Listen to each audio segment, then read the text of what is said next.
Hi everyone. Sorry about that. I've been sitting here alone for the past 10 minutes. I forgot to hit the go live button on the stream. So, sorry about that everyone.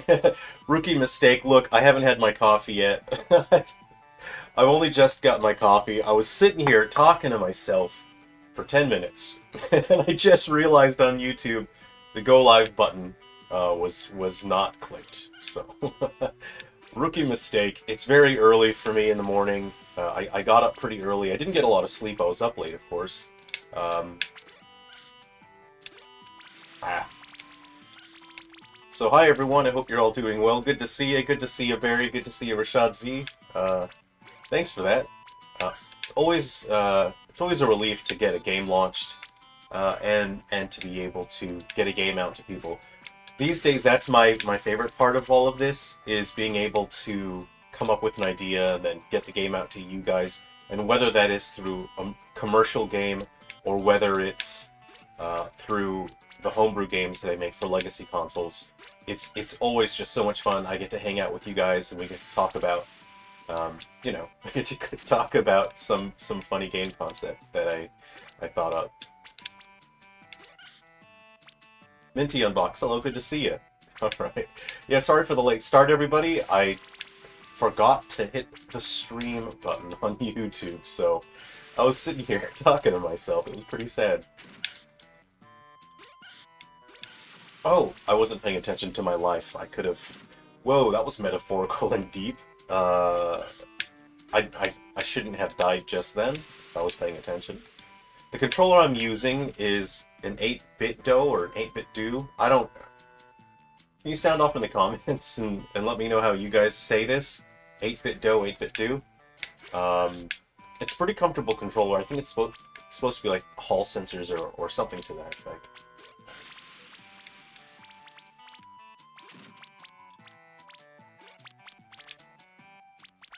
Okay, cool, cool, cool, cool. See, it's always good to set these up to have a bit of a barrier for yourself, because there are certain stages where it's kind of set up to where when the balls clash, they are going to hit you. So what I'm going to do is just going to shoot that, and then I'm going to hide, and then I'm safe there. So that's a fun little strategy. I'm going to go back to... Do you ever second guess yourself when you say the word strategy, and you kind of think, I didn't say it wrong, did I? Strategy.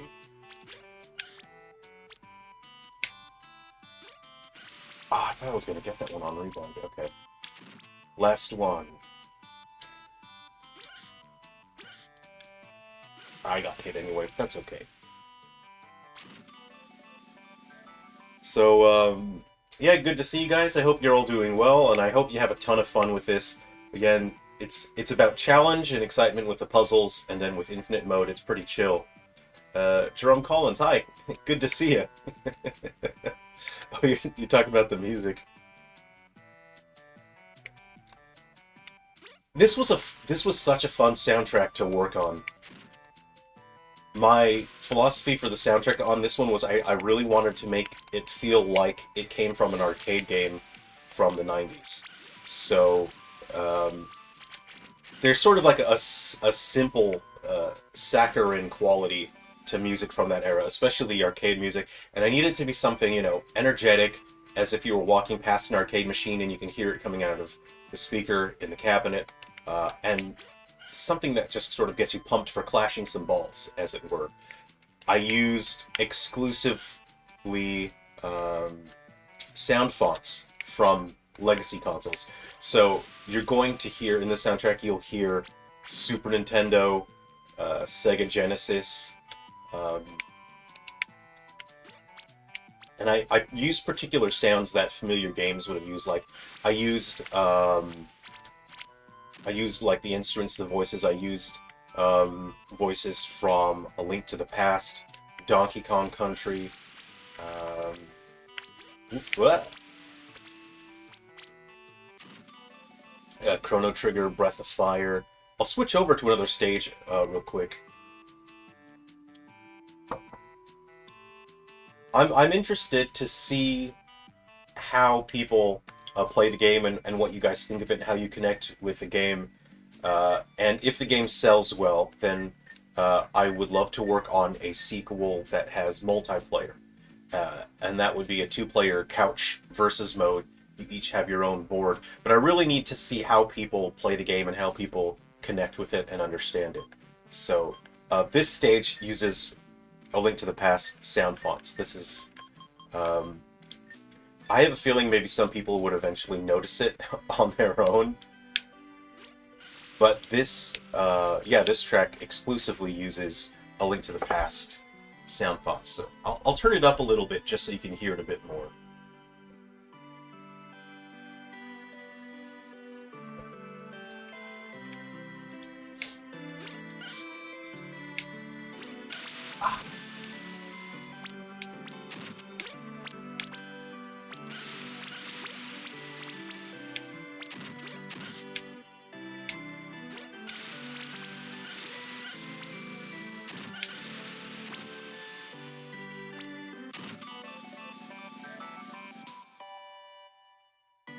So for the music in this stage, I actually cheated. I really wanted this to feel like a Christmas stage in terms of the music, and I really wanted it to have that Christmas vibe, right? And I'm not an expert in Christmas music, right? So I cheated, and I actually just used the chord progression to Jingle Bells. And while I did other things with the music and I did other things with the melody, the chord progression itself is just Jingle Bells. So if you wanted to sing Jingle Bells along with this song in this stage, you absolutely could. So there's a bit of fun trivia for anyone out there. I kind of think people may have noticed it after hearing it a couple of times. I think people would have figured it out. They would have noticed what was so familiar about it. So if it sounds familiar, it's because this uses the same chords as Jingle Bells. And I kind of thought that, look, I need a shortcut to make it sound like Christmas music. And that worked, I think. Green balls are hiding over there.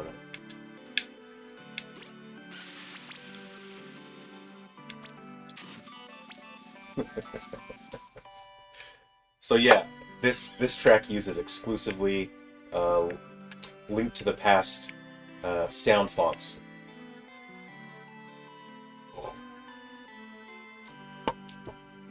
Yeah, thanks, Mickey. I'm glad it sounds wintry to you.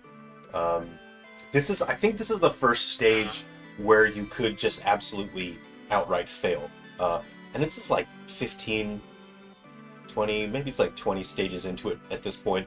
And this is one where I think the game gives you a hint that it's more than just matching the colors, and that it is a bit of a golf course, or like a mini golf course, like an obstacle course.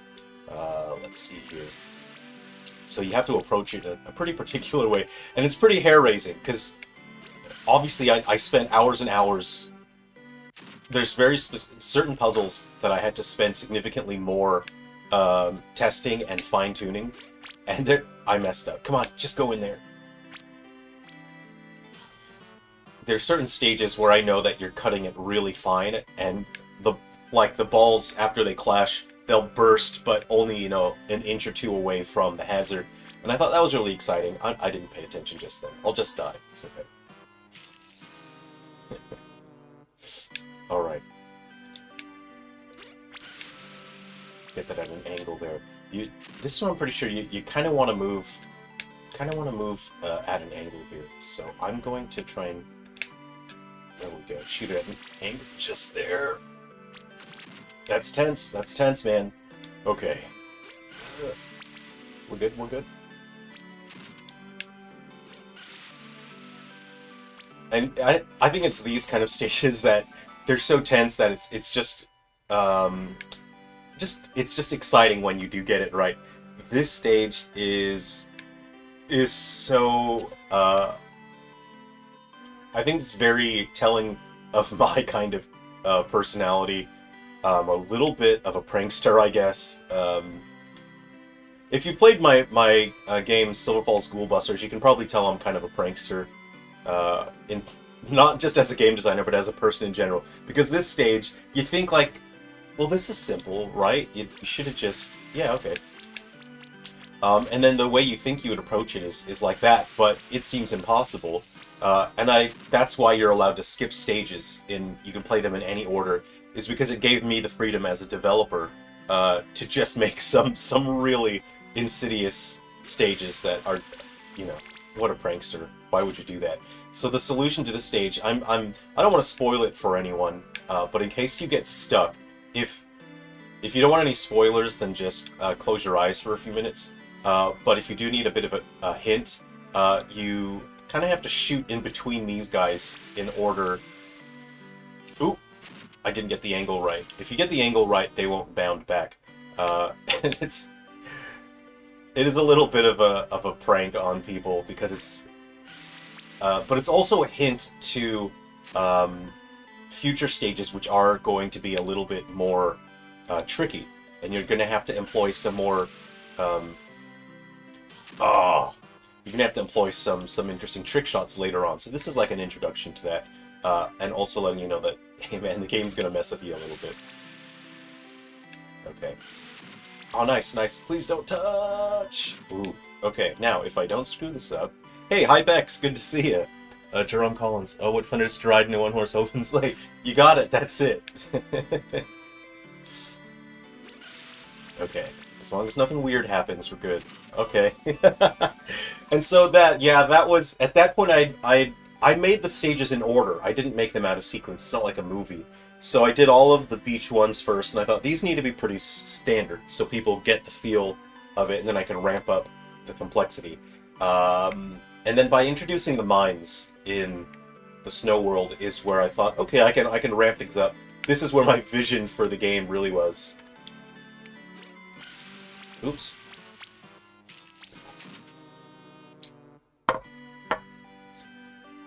I don't remember this version of Puzzle Bobble. Kind of the only thing I can compare it to. This is just unique. I'm such a huge Puzzle Bobble fan. I cannot even explain to you how much. It's kind of my go-to puzzle game on any console. There's a Puzzle Bobble on almost any console, so it's hard to deny that my love for Puzzle Bobble shines through here, and that's, you know, I'm not ashamed of that, and you know, but it's not a ripoff. It's not like I was thinking I'll just copy what Puzzle Bobble is doing, but okay, I need to pay attention to where my balls are going.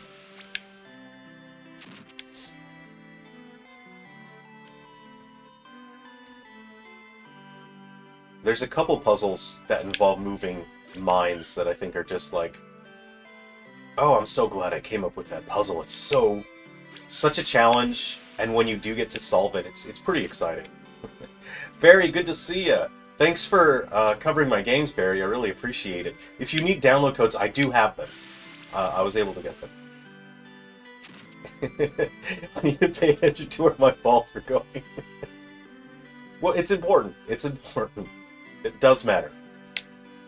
I still have a little bit of a cold. Oh no, I should have waited! I should have waited! Oh, I knew. I've let you all down. I knew it. As soon as I launched it, I knew it. I really want to see what sort of clutch plays people come up with. I don't actually know. It's like this with any game that I make, is I don't know how people are going to connect with it. Oh, no! I shouldn't have done such a volatile angle. When I do a game, I don't know how people are going to connect with it. I don't know if people are going to think of the game in the same way that I do. And of course, that's never going to happen. When anyone creates something, you know, whether it's food or a novel or a poem or a song, the people that view that are not going to understand it the same way as the person who wrote it. I keep messing that up. I should be hitting it from the top. I don't know why I'm pointing like that. I keep making the same silly mistake over and over again because I'm busy talking on that. And so it is stressful. It's stressful when you launch a new game because the way that people understand and connect with and receive the game is directly tied to how successful it will be financially. And because this game is so weird, I don't actually understand what people will think of it. I don't really know how they'll connect with it. Oh, what am I doing wrong here? Oh, that was pretty brazen. I'm gonna give this one more go, and if not, I'm just gonna skip it so you guys don't have like, so you're not tortured. Okay, here we go. I got hit, but that's okay. Okay, we're doing good here. Oh, that was so clutch. I'm gonna be careful. I'm gonna wait here. Hypex, do you have any idea how much patching together video files is have to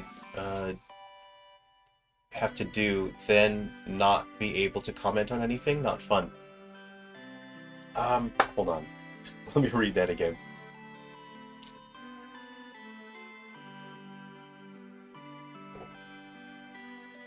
What do you mean, from like from a video editing standpoint?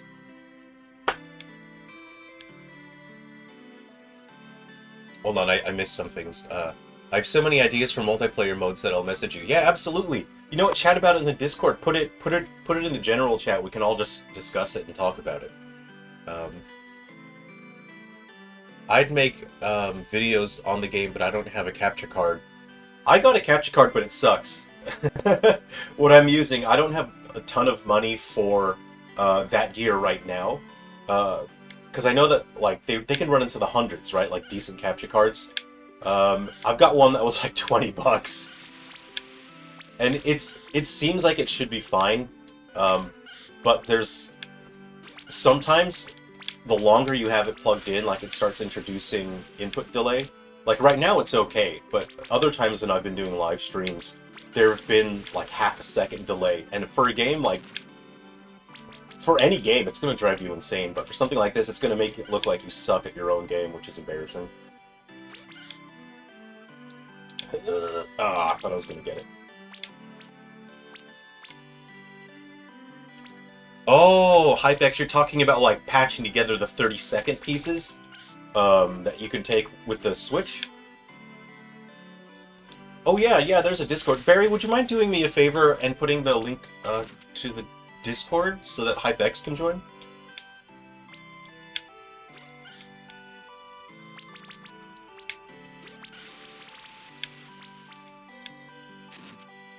Thank you. Thanks, Barry.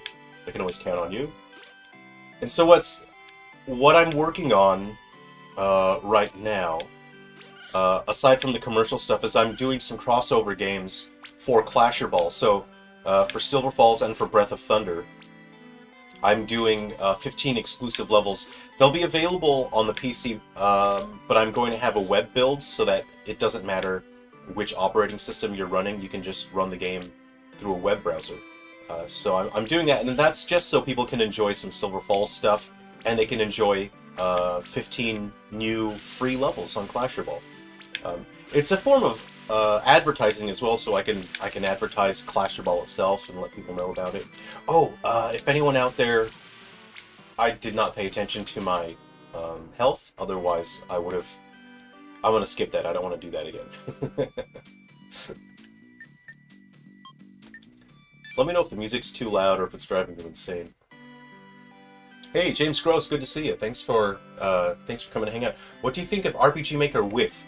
I saw the thumbnail, and I saw the title for RPG Maker with, and I haven't watched the video. And that's because I've been preparing for this launch, and I've had a bunch of other like boring business work to do. I'll watch the RPG Maker with trailer. It's probably good that I should watch it because I'm such a what word am I looking for? Proponent? I always try to encourage people if they want to make RPGs and get directly into just making games. I always advocate for RPG Maker, so I should look at it. It's actually kind of silly that I haven't looked at it yet. Did I miss level 4 of Snow? Hey, Neomerge, good to see you. I'm not sure. Let me see. So this is 8, right? 4. Start. Did you see this one, Neomerge? So if you're stuck on this one, if you're having a tough time, I'll share. This is some elite strats. Is instead of approaching the light blue balls from down here, you have to angle them from in between the mines, and you kind of have to have a kind of a steeper angle like this. Like if you go shallow like that, it's likely to rebound. If you have sort of a steep or a less steep angle, that's gonna hit. Okay, so I didn't get the angle right, but that's how you'll get through that stage. Is this one is it was a little tricky, and it was funny. I shouldn't have shot it there. You have to shoot it at the side.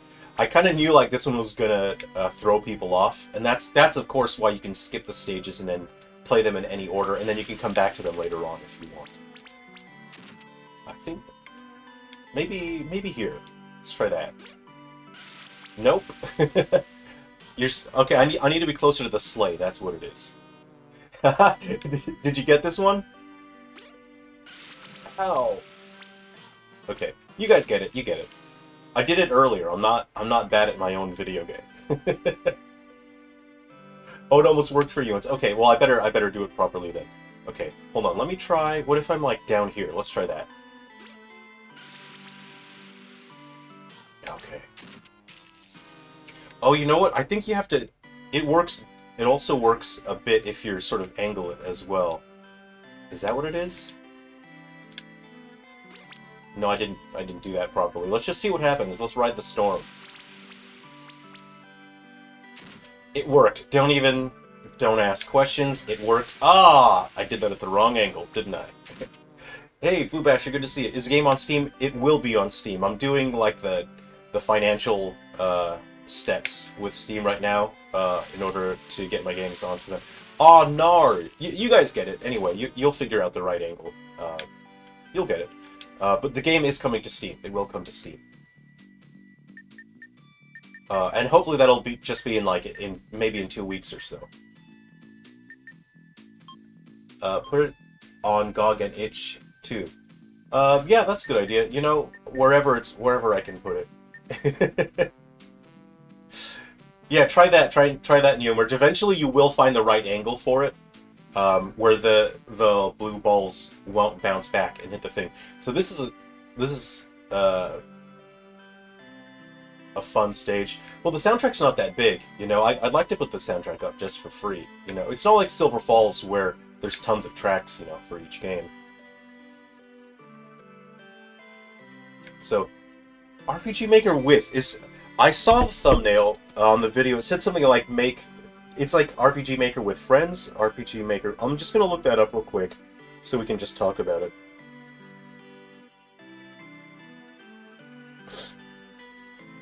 Can I just say, RPG Maker with is terrible branding, because the word with is such a widely used term, or widely used word, that in terms of an SEO standpoint, it's very hard to make that work online when you're searching for RPG Maker with, because it's not the first thing that comes up. It's not like putting ACE or MV or XP at the end, you know?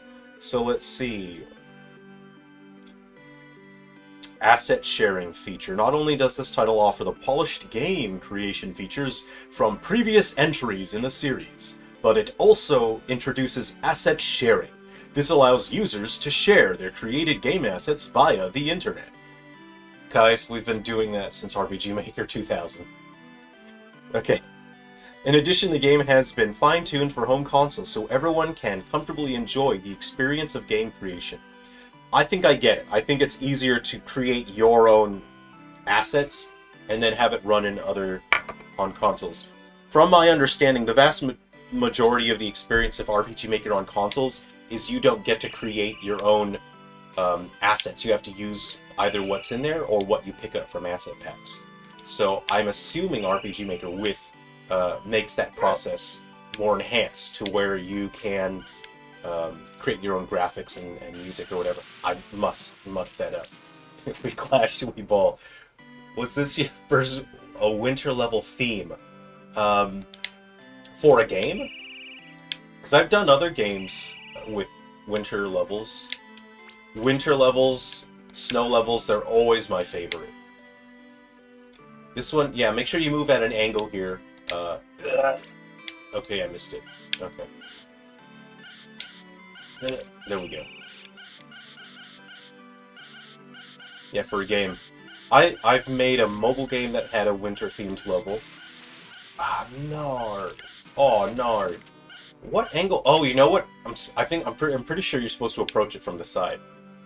Tomba 2. Oh! Now we're talking about Tomba 2. What are we talking about? Hey, Super Smash, good to see you. And now Fighting Force Collection. Hey, Mucky Mucks, thanks. Good to see you. Thanks for coming to hang out. I made a mobile game. I've done a bunch of mobile games in the past. My first one was called Every Hero. I think it's lost. It's totally lost to time. It's lost media. You can't get it anymore. And it was, again, it was like a weird kind of. It's a very Sungrand game in that it wasn't a genre game, and it was just too weird for people to really click with.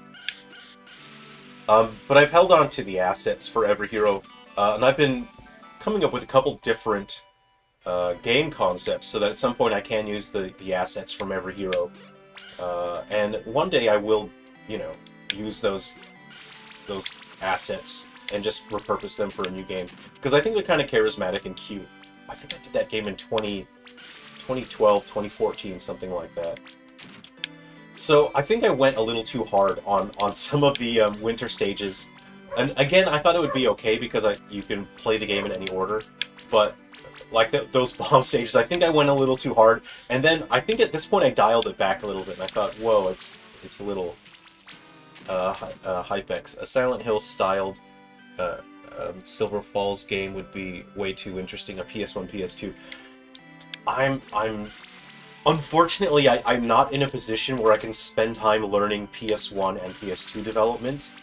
But that would be a dream come true. I would. Oh no! I was scratching my eye. I got hit. That would be a dream come true. Making a PS1 or a PS2.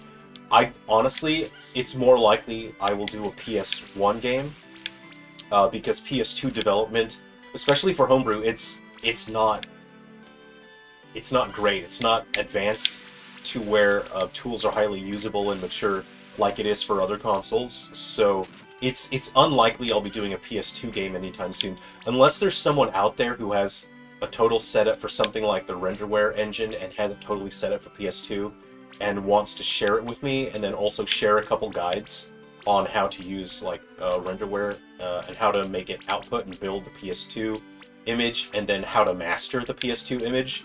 And if there isn't someone out there who can share that knowledge with me, then it's not likely I'll be making a PS2 game anytime soon. But it's on the wish list, and you know what? Nothing's impossible in this world, man. You can accomplish anything. This is Zero Chill? Oh, man! Zoink Scoob! Zoink Scoob! Ah!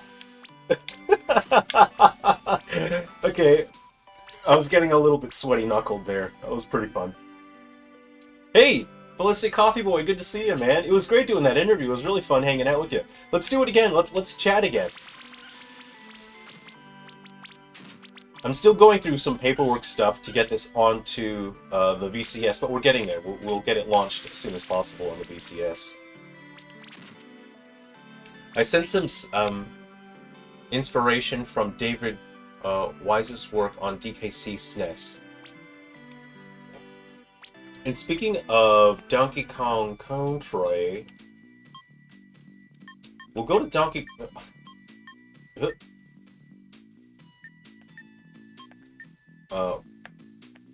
we'll go jungle, and I used sounds that came from Donkey Kong Country for the Super Nintendo.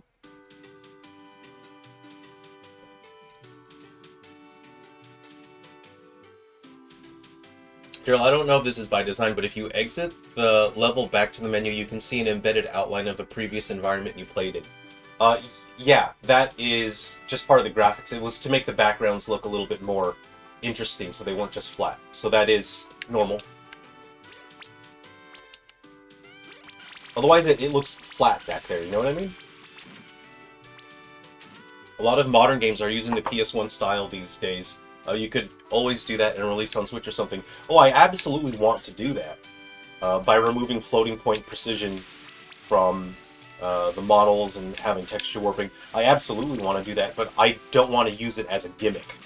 You know, a lot of developers will they'll think something's cool, you know, and they'll do it just because, oh wow, developers are doing that and it's kind of trendy right now. That's not why I would want to use it. I would want to do it for a very good reason. I have... Oh, there's a snake there. I have in development Silver Falls Paranoia Syndrome, and that is a game that it would have a good reason for being PlayStation styled, having the quirks of the PlayStation era visuals, and that's because the Silver Falls Paranoia Syndrome takes place in 1998, which is basically the same time as Galaxy Bound Curse. And it would be like, my approach to Silver Falls Paranoia Syndrome would be a Silver Falls as if it was a survival horror for the PlayStation. So my design philosophy for that game would 100% absolutely be, this is hardcore proper survival horror, and it's not forgiving, and if you mess up your item management, then you're screwed. And I want it to feel like something that would blend in with... That's the game that would blend in with Silent Hill and Resident Evil. Because I often... Not often, I don't know why I say that. Sometimes I'll hear from people who are mad at me because they'll play a Silver Falls and they'll say, hey, this isn't like Resident Evil, I hate it. It's not like Silent Hill, I want it to be like Silent Hill. And it's kind of like, well... Sorry, dude, but this isn't Silent Hill and it's not Resident Evil, so I'm sorry you're mad at me about it. I don't know why you're mad at me. Take it up, you know, with Silent Hill or Resident Evil. If you want to play one of those games, play one of those. But Paranoia Syndrome is a Silver Falls game where I want it to feel like it blends in with Silent Hill and Resident Evil. That guy goes nuts in the middle, and the reason being is that because of the physics simulation, there is some ball drift. Hold on. There's ball drift.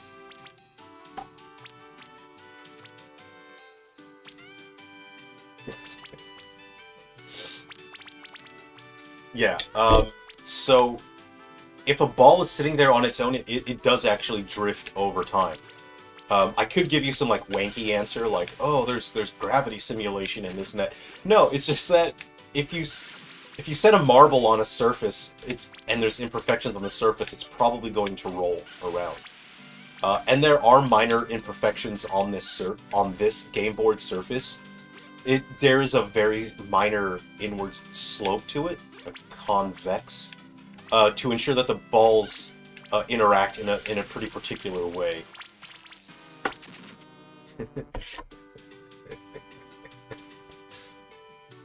I can't actually see anything through these.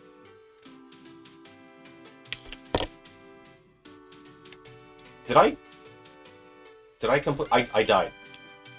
I don't want to drive you insane. Let's just go to the next one.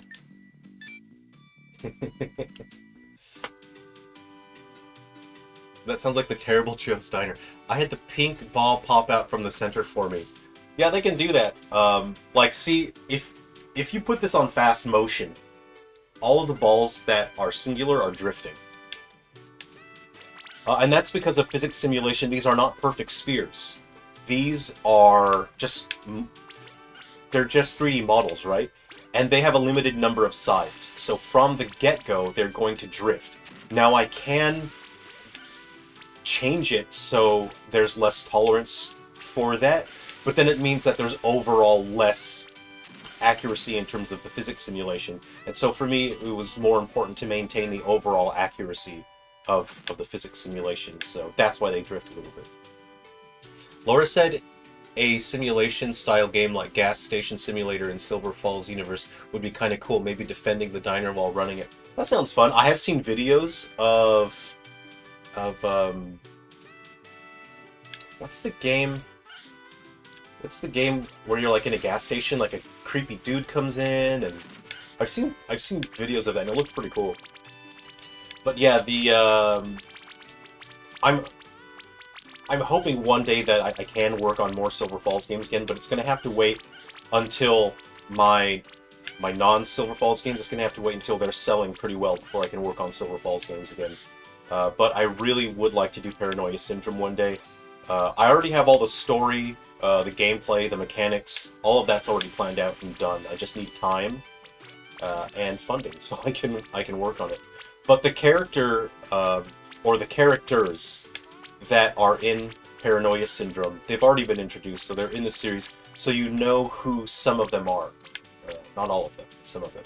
Actually, the character, one of the main characters from Paranoia Syndrome is in Galaxy Bound Curse, my Game Boy Color game.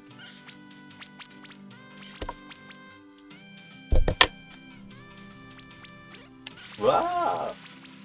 And it does take place in... part of it takes place in a mansion for Paranoia Syndrome. That's part of it is the beginning portion is in Silver Falls. It's actually the same night. Yeah, I can say this. It's not that much of a spoiler. Paranoia Syndrome takes place the same night as Galaxy Bound Curse, so it takes place during the Game Boy Color game, but in a different part of Silver Falls.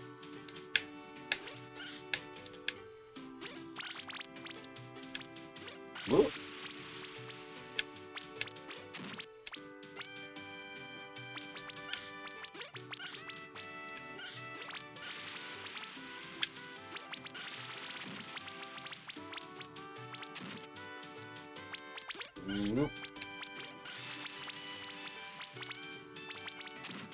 So I've been sick. I've been sick the past 2 weeks or so. I've had just a weird cold or flu or whatever it is, and it's not good when I'm sick because I just start coming up with the weirdest game ideas. Like they are bizarre and off the wall.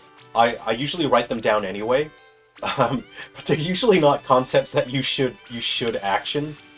I haven't looked at my notes yet, but I know that I came with some bizarre ideas, and I still have a little bit of a stuffy nose, but that's all right. Okay, I can take a hit. I'll just.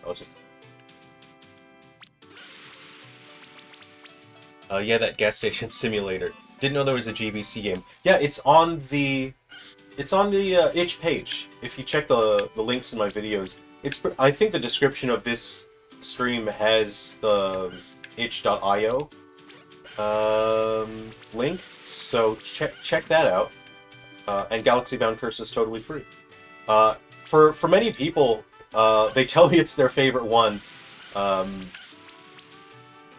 Many people tell me that it was their first one, and they just like it because of the adventure. You know, it's a Game Boy Color adventure, and I hope it's pretty clear. You know, I hope my passion shows through in all the games that I make. But making a Game Boy Color game was just like a huge wish fulfillment for me. So, you know, a special, excitement went into making Galaxy Bound Curse, and I think people get that.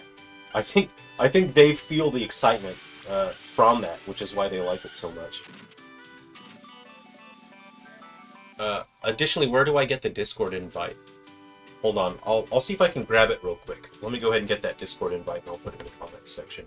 It didn't show up, did it? Okay. Okay. Just give me a second here to get the Discord link.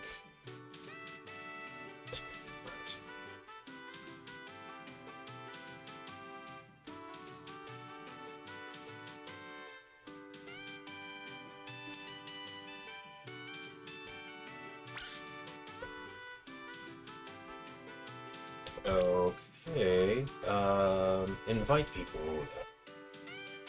Okay, a copy. Maybe, Barry, maybe YouTube is filtering out the links and only I can send them? That it may be that. Like, maybe it's a security thing from YouTube. So I've just put the link for the Discord, so thanks anyway, Barry. Oh, I didn't pay attention here. Zoop. So I don't want to spoil that much. I'm just gonna skip ahead and just see what other cool stuff there is here. Let me know if the Discord link shows up. I come up with bizarre food ideas when sick, like jelly-filled marshmallow peep candy.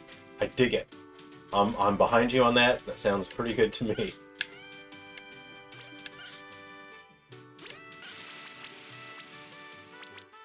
One of the weird ideas that I came up with when I was sick, like 2 or 3 years ago, and then I was looking at my notes, and I was kind of thinking, like, what the hell is that?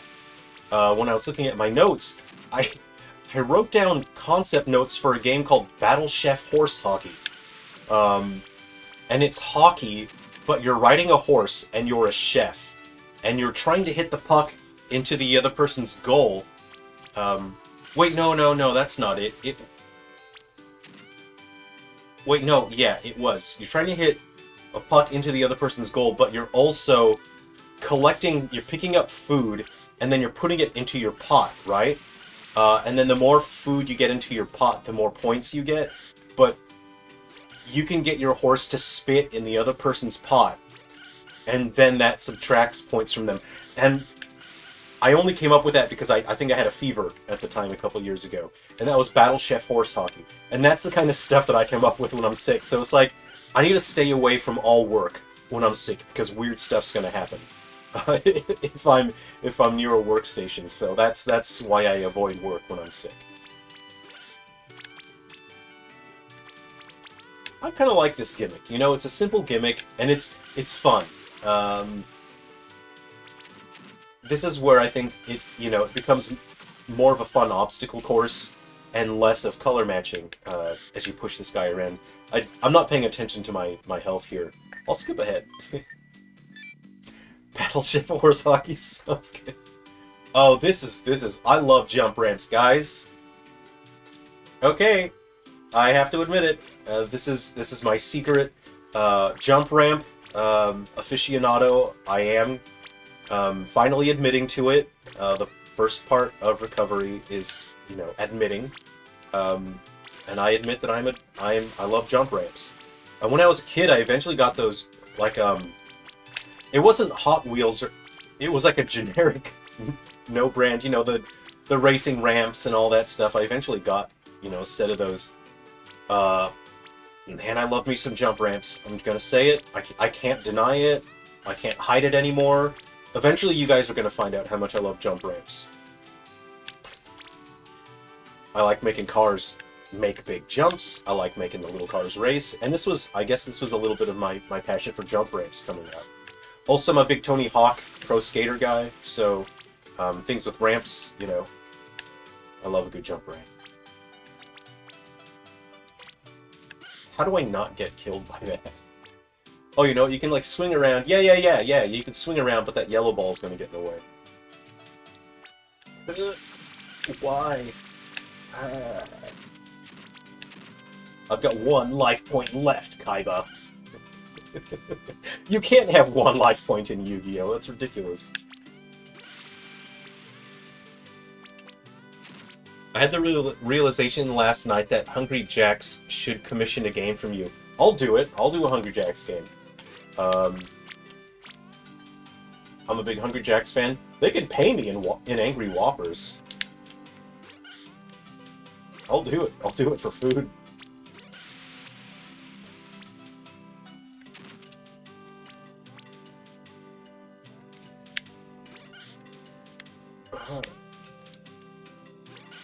Ow!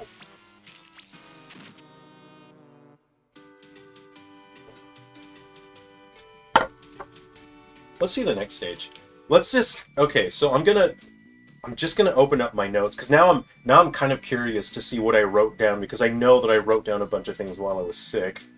And I just want to see... A lot of these things I don't remember writing down.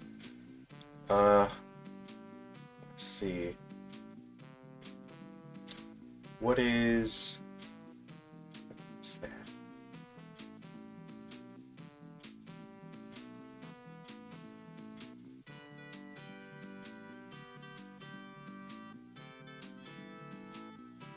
Huh. I have notes here. Again, I was sick. I'm gonna sort of explain it to you. I have notes here for something called Super Jank Fighters. I wrote this down while I was sick. I don't even remember it. It's like a platform fighter like Smash Bros. But the game revolves around a jank meter. And when you fight, I don't know. At some point, you somehow build up a jank meter. And when jank meter is full, a character's unique jank ability becomes activated. This is a passive ability that can be things such as power boost, extra mid-air jump, extra attack range, etc. And it's something that's just like stupidly overpowered, and then you have a jank attack. And when the character uses a jank attack, the jank ability deactivates and it uses up the meter. But the jank attack is something overpowered and stupid, and it's really janky. And then that's all the notes that I took for Super Jank Fighter. So that's the weird kind of stuff that my brain thinks up when I'm sick. Let's do that. Super Jank Fighters almost sounds like Fighters Mega Mix with the car. I haven't played that. Do you have to do something to unlock the car? I can't lie though. I love weird fighting games. That's the kind of thing that I like. I would play the heck out of a weird fighting game like Mega Mix. Peter Netter Master 7000 Ultimate Ping Pong Edition. That guy's got fun videos. I've been watching... I'm an early subscriber to Peter Netter. I think I subscribed when he only had a couple hundred.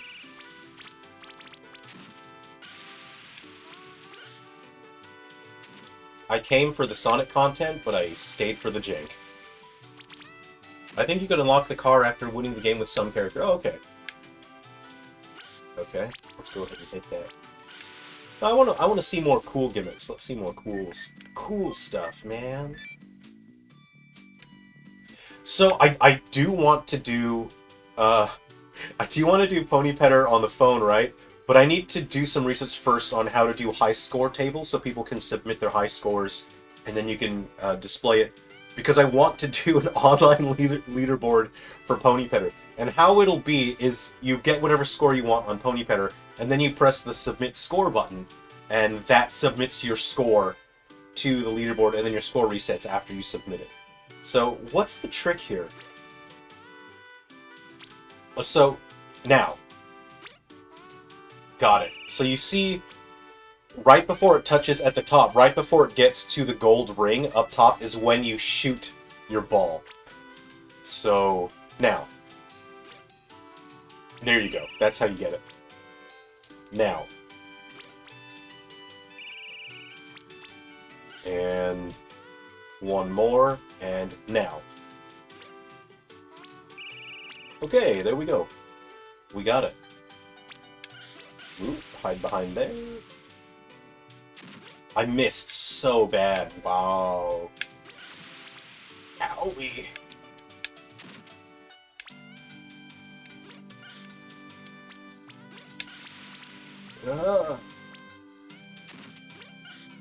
I love jump ramps. I just want to send one on a jump ramp again. Okay. Also, you can bump your balls by just giving it a little nudge here, like that. It's a useful tip. 2024, you can quote me on that. You can bump your balls. If you need to. Okay, right behind it. If I get hit by that, I die, so... Hey, Elenon, good to see you. Thanks for coming to hang out.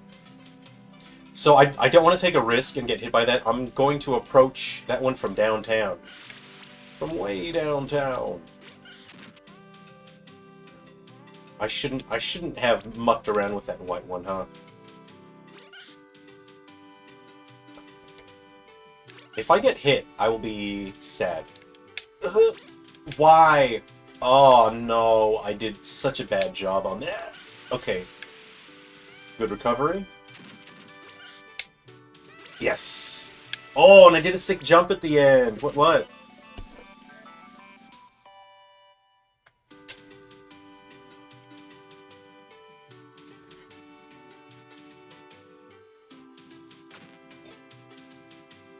Did I just get hit straight off the bat? I can't see. These are not see-through.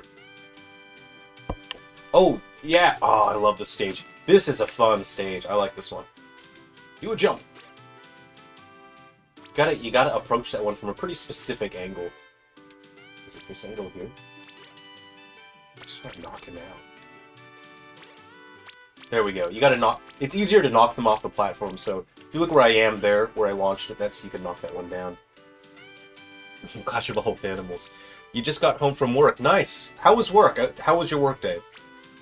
Got to tend to your animals in a few. Thanks for coming to say hi. I will do a guide. I'll upload videos online as a guide to help people. There's certain stages that I was a little insidious, so if people need a hand, I'll do hint videos. A guide so people can see some of the tricks. Okay, so I don't want to have to. Well, okay, let's keep them up there. I'll put the red ones up there. Let's get the blue one. I love sick jumps, man. Oh, no! So the trick to this one is you gotta trap the snake. You see that portion up there? You can actually trap him in there. You gotta get the timing right. You sort of lead him in, right? Okay, whoop. Yeah. See that little area in there? So it's designed so that he can get trapped in there. And that's part of the solution. So you need to play carefully in terms of where you go. So you don't want to let him out of the zoo, so to speak. There we go. I don't want to totally ruin the solution for this stage, so I'll let that one sit and then you guys can enjoy that. Let's do a little bit of infinite, why don't we?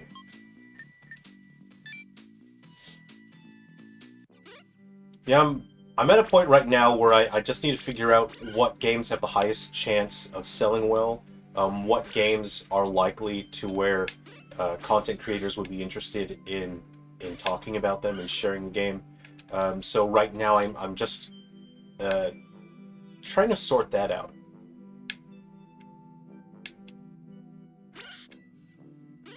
This is a game I'm very happy to get out to people. I had so much fun working on this, and I think it's a game that really anyone could pick up and play. This is the kind of game mode that I wish I had. I'm a big puzzle game fan, and I love opening up, Puzzle Bobble, and just doing a couple rounds, just to relax. And this is the kind of game mode that I would love to have. And so I'm very glad to be able to get, especially the infinite game mode. I'm very glad to be able to get this mode out to you guys, because I think there's a lot of people out there like me who just enjoy, just a short puzzle session, a puzzle chill sesh, as they say in the business. You can turn gimmicks on or off for the infinite mode. This is just a fun. This is the most chill mode. Is infinite mode, hazards on, synthwave. This is the most chill thing that I could think of for this game. All the games you make are worth talking about. Oh, I appreciate that. Thanks. I've been working on more homebrew behind the scenes because I now realize that I have the power to make homebrew. That power has been growing inside of me year after year as my training progresses. My power to create homebrew grows. No, I've been actively, setting up development environments, and I'm realizing more and more how possible it is for me to make games for old consoles. And it's so exciting to me to be able to make stuff for legacy consoles. Infinite mode is so chill. Like, I think you could have a conversation and just hang out and chill with people. This isn't like Ghoul Busters or something. Like, trying to play Ghoul Busters, or even Guardians and Metal Exterminators, like, trying to play that on stream is kind of a nightmare, because the game, you do need to pay attention to the enemies. There's Guardians and Metal Exterminators is on 2 consoles. It's on the 3DS and the Switch. And the Switch version is just, it's harder because there's new enemies that really demand your attention. The roly, I don't know what people call them.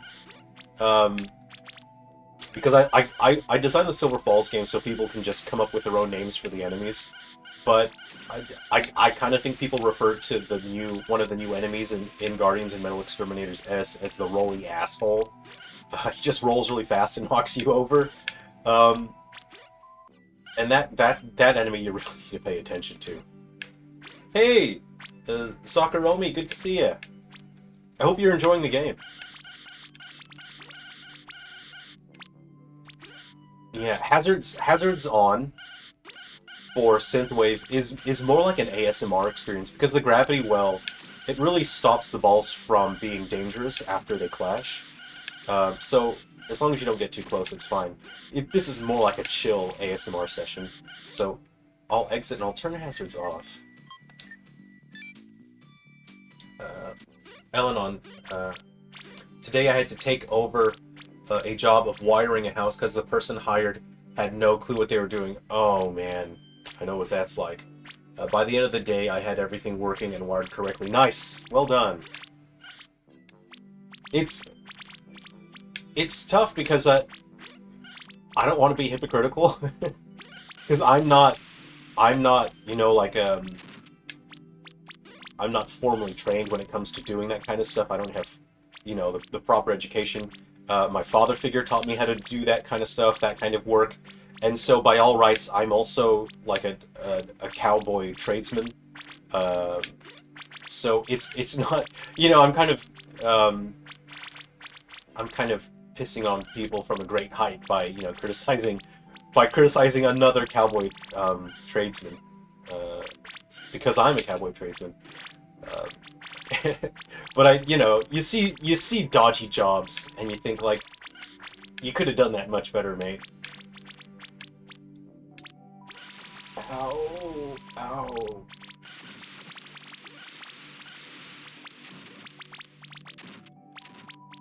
I recently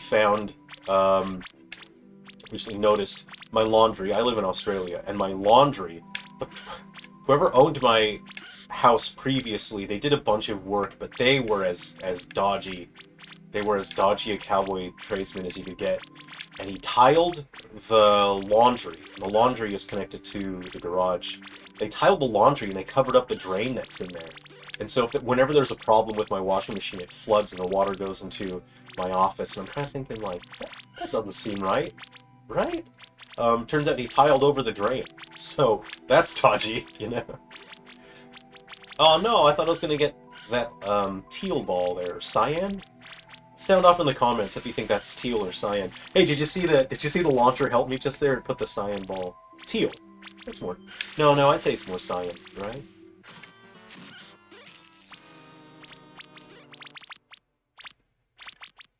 Sagaromi, yes, I like the game a lot so far, but as I am sick, I can't play much. Oh, I'm so glad you like that. Thanks so much for supporting the game. Oh, you're sick too? Well, we're twins. I hope you're feeling better soon. I'm still a little bit, you can hear my nose is still a little bit plugged, but that's okay. We're going to Hazards on. You work for yourself as a handyman, a photographer, farmer. Nice. Well, it sounds like you get to stay busy, and kind of sounds like every day maybe you get to do something a little different. And that's important. Doing the same job again and again, I think that eventually that'll make someone snap.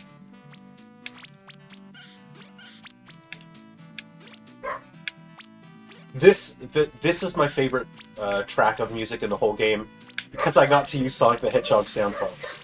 This is all Mega Drive sounds, and I'm pretty amped about it. I'm pleased with myself, I'll say it. You know, I'm not trying to brag or anything, but I did use Sega Genesis sound fonts, and I'm pretty pleased about it. This little bit here, I was really channeling my Sonic the Hedgehog fan.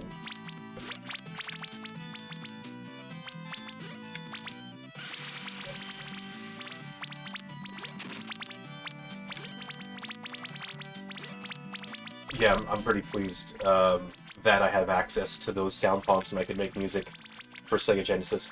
I do have a Sega Genesis / Mega Drive development environment set up, so eventually I will start doing real Sega Genesis games. And when that happens, I'll create music that actually runs on hardware. That's gonna be so cool. That sound chip is so good. You know, the chunky, that chunky, crunchy bass and the percussion. Uh, Man, there's no other console that sounds like it.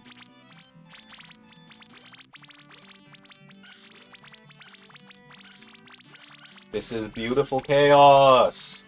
You gotta do like a beautiful mind to play in this sort of situation now. You gotta do a beautiful mind.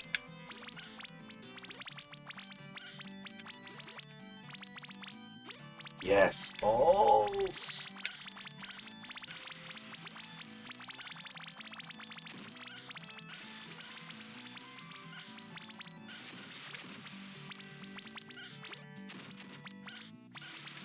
Yeah, I'm doing a beautiful mind. Oh, dang.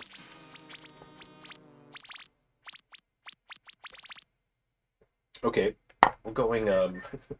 That's I really enjoy Infinite Mode. There's a weird quirky stage here. I think it's 16. Let's go ahead and try that. Six? Six? Uh, Oh, this one's fun. I'm searching for a stage though. I'll try 7.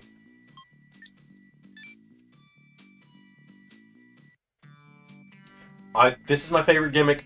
I'll put it here. I don't want to lean into favoritism or anything, but I love the alien. This is my favorite gimmick. What a cool guy. When you feed him your balls, he changes color. And the alien is able to absorb balls of the same color. Red is always present because the alien itself has to have like an innate color. So that's why red is always present on this stage. But of course, he changes colors. Once he reaches a certain size, he can eat balls of any color. So just feed him your balls until he gets big enough, and then he can eat the steel balls in the middle. There we go.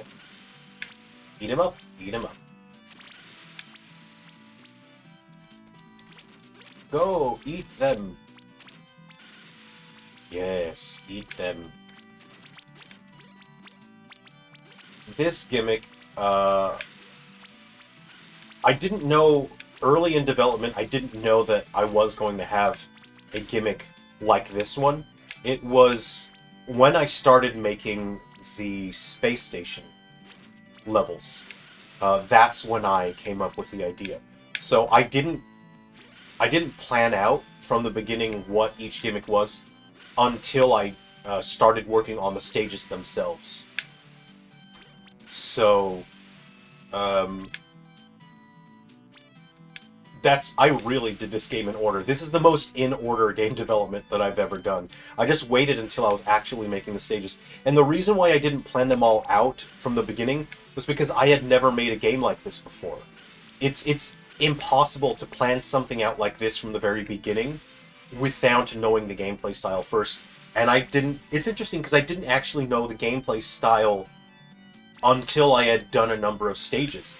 And that's because you can come up with an idea and you can say what the idea is, but you don't actually fully understand it until the idea exists and it's tangible and you can play it.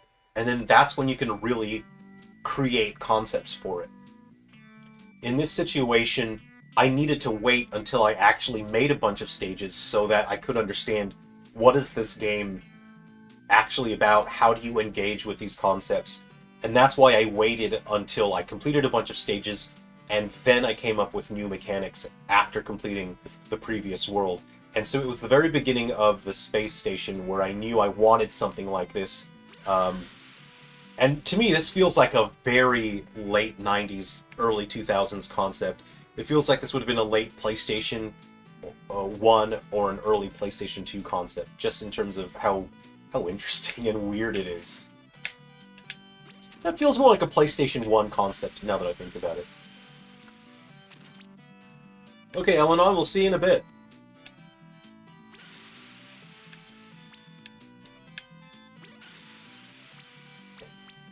Purple. Yes! Got them. Okay, let's space this right. Space it right. Got him. See, this stage actually introduces a new mechanic. If you see the pointer on your launcher, it's actually honing in, and it auto-targets the alien. This stage is so fun. This is like it. This was a cool idea. But sometimes they can get stuck back there. Sometimes he'll find his way out, he'll bounce out, and then other times you might have to start it over again if you do it in the wrong order. So the order does really matter here.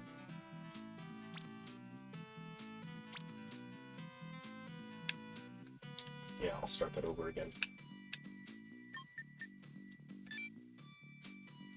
Looking back for quality of life, I actually would like to add a restart button, just so you can push that and restart the stage itself.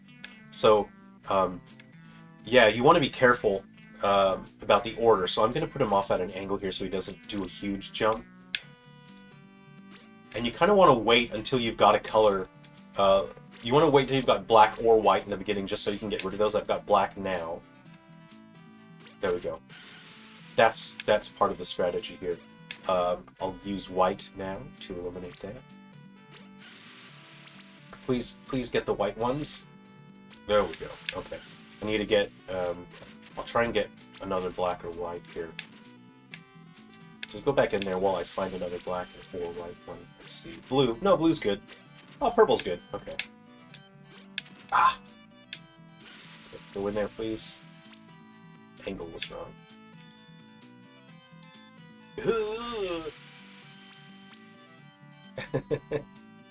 This is... I grew up with these kind of games, right? You know, the sort of the Breakout and Arkanoid and whatnot. So this is exactly what I wanted when I thought of the alien for the space stages. I was thinking, like, this would be crazy if a mechanic came in like this late game. And so I'm looking forward to you guys. See, like, you don't even have to finish the other levels to do this. You know, NeoMerge, if you want to try this now, you could do this now. This current game scene pops nicely on my budget QLED TV. Nice, nice. Hey, Stefan Clash, good to see you. Okay, what color's pink? Oops, dark green. Alright, here we go. I'm just fishing for colors. I didn't angle that. That's my fault. I should have angled it better. Okay, I'm at a good angle here. I rushed it. I really rushed it. Okay. Let's see. Pink, pink, pink, blue. There we go. Got it.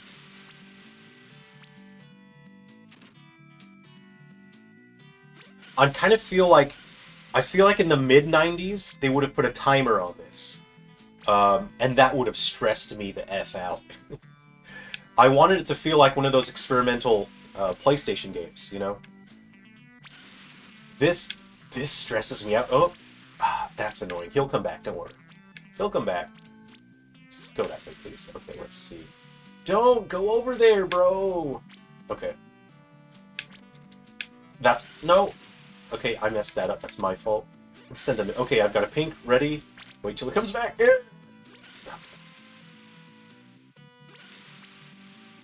I get it? Yeah, I got it. Okay. Now we just need the last one.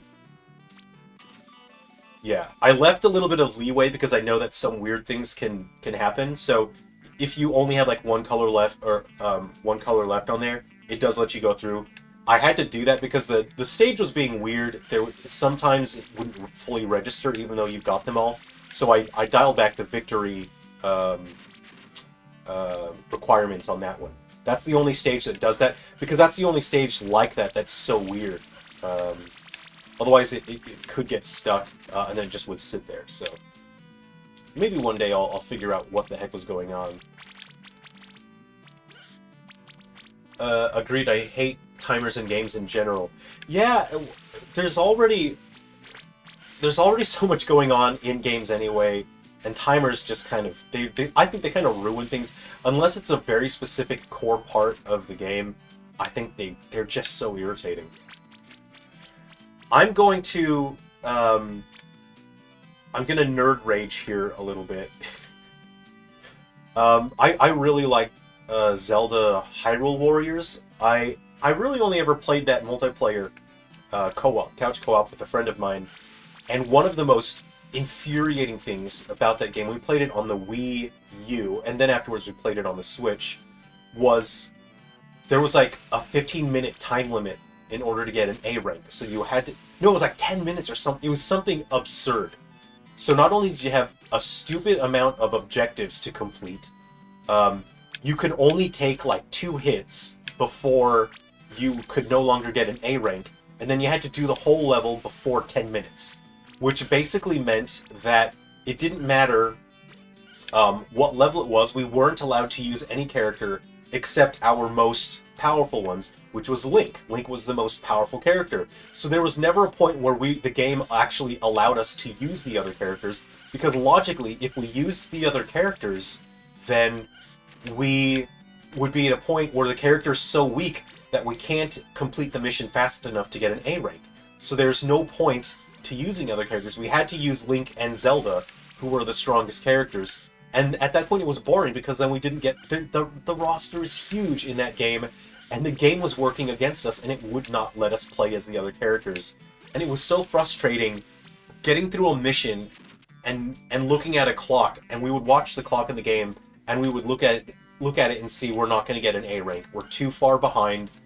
And once it passed into 10 minutes, we would just have to exit the stage, and it's like, great, we wasted another 10 minutes. And that's bad game design. That is atrocious game design, that all the various elements of the game actually work against themselves to make the game a worse experience.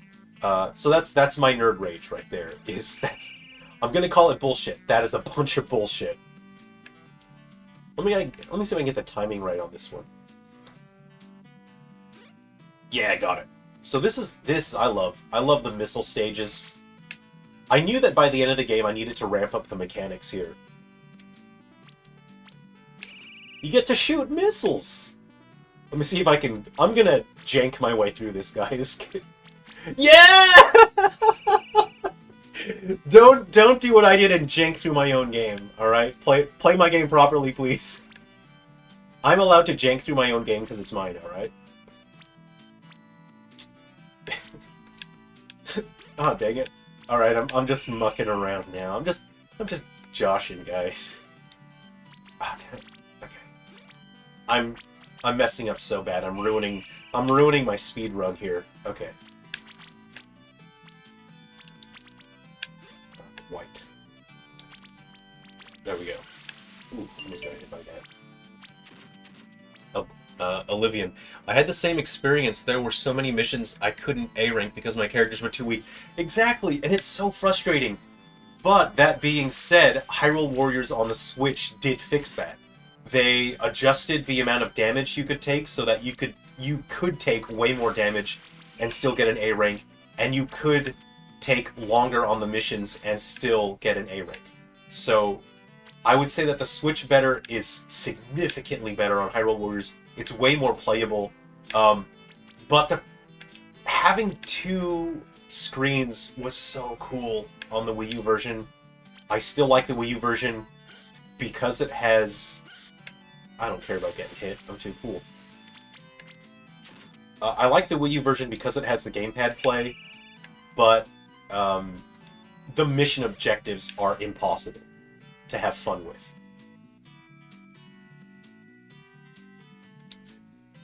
Okay, let's go ahead and launch them missiles. Techna Jade, hey, how's it going? Good to see you. Thanks for coming to hang out. Yeah, we're talking about Hyrule Warriors, and I'm having a little bit of nerd rage because the Wii U version was not well designed, and it was infuriating. I'm a massive Zelda fan, as you can tell. Like you guys, big Zelda fan.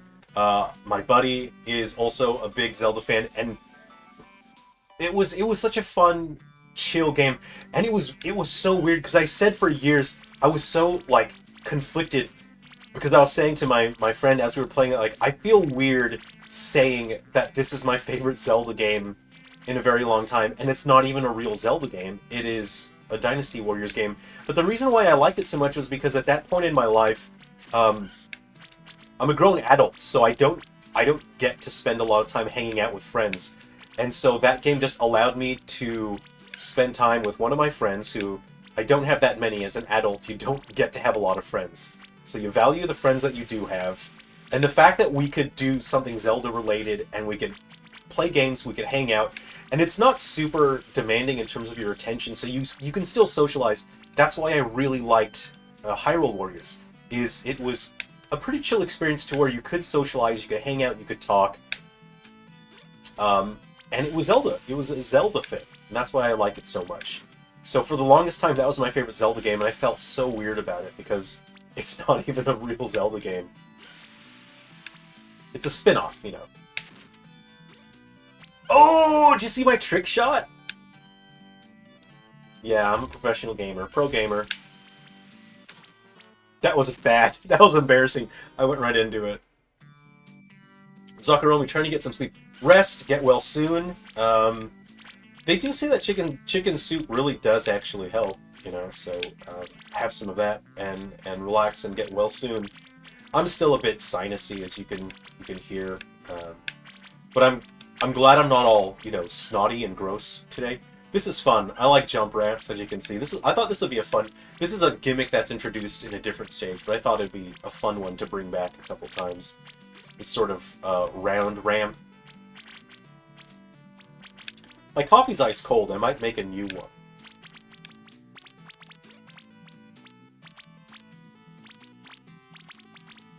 Jerome Collins. The only time I remember like a timer level in a game was the train rush level in Chapter 2, A Hat in Time. A Hat in Time. That's a 3D platformer collectathon, right? A Hat in Time.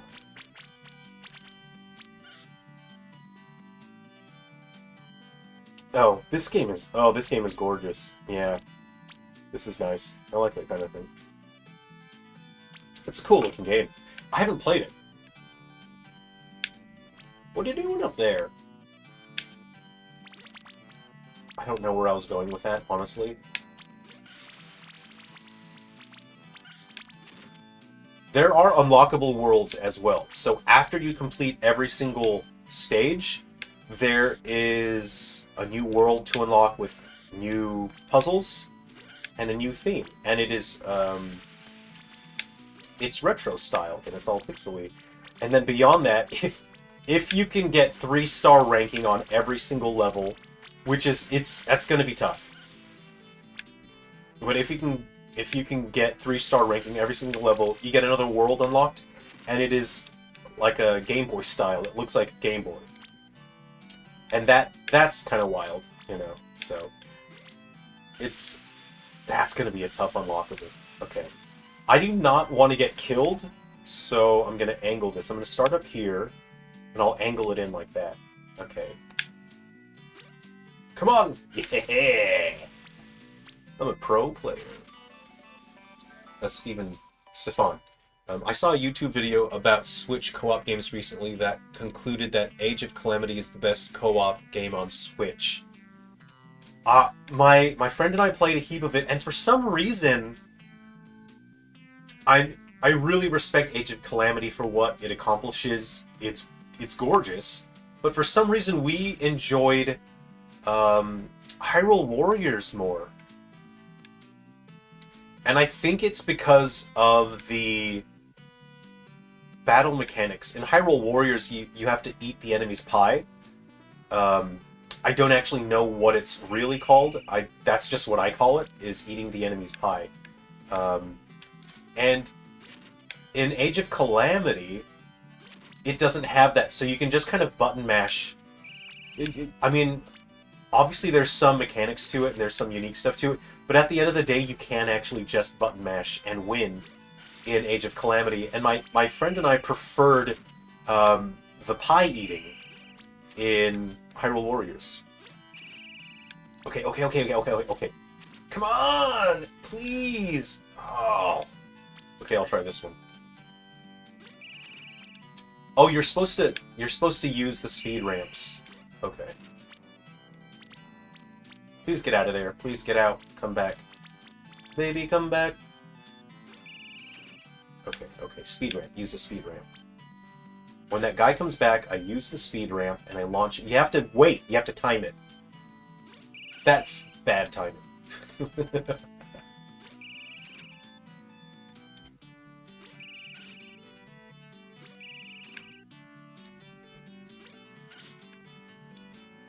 No, why did I change the color? That would have gone it. That would have gone. There we go. Speed ramps rock. Why did I did that too soon and it... Oh, it still worked out. Nah, there's one left. Okay, hold on, hold on. Too soon. Yeah, my alien. Do a jump, get in there. Yeah, trick shot. Alright, I'll wait till the alien comes back here. Okay, use the speed ramp here. Come on! Too late. Oops. Try it again, try it again.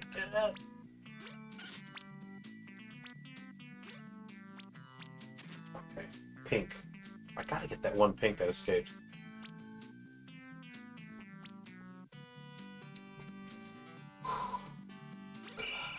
Come on. I messed that up so bad. Yes, got it. Good timing. My favorite Final Fantasy game was Crystal Chronicles Rings of Fate. Ah, I played a heap of that, yeah, on the DS. So you're in good company. Yeah, it's okay if your favorite one in the series is not one of the main titles. That's totally fair. There's nothing wrong with that. Oh, I can do it! Rookie mistake, I launched that so early. Okay. So I'm gonna do it. I did the same mistake! I'm embarrassing myself. Pink, green, blue. Whoa. Green.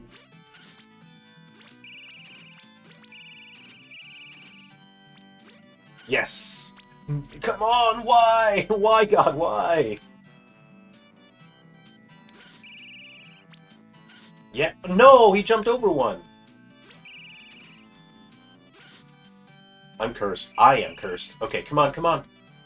The speed ramp is making him do a big jump. There we go. I got it. Okay. Yes! I'm almost there. White.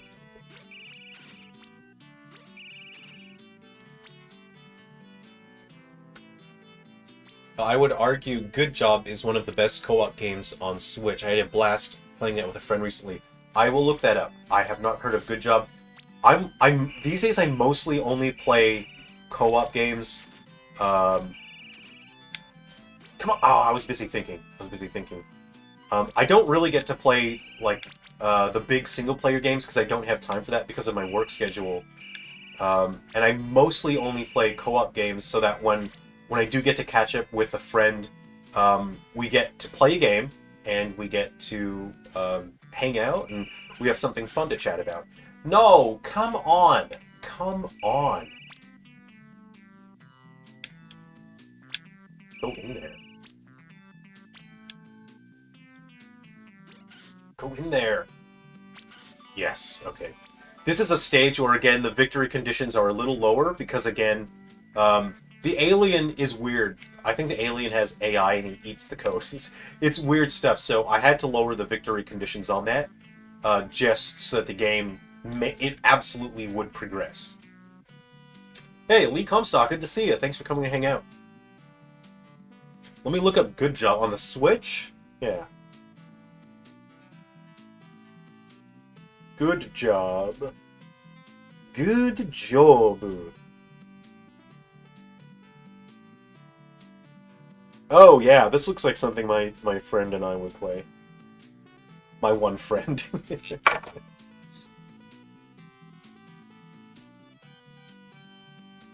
Lee Comstock, how are the laser barriers animated? So, it's so simple. I don't want to, like, ruin the allure and the sense of, like, excitement and danger. It's just a cube. It's a cube that I've scaled and stretched. So it's not paper thin. So it's just a cube, and I animated the texture offset. So the texture, I created the texture itself so that it was that sort of jagged laser, and then I stretched it until it looked like that, to where there was some empty gaps, and then it is animated so that it just constantly offsets the texture. So it's very, very simple. It's nothing fancy or special. It's really just an offset texture.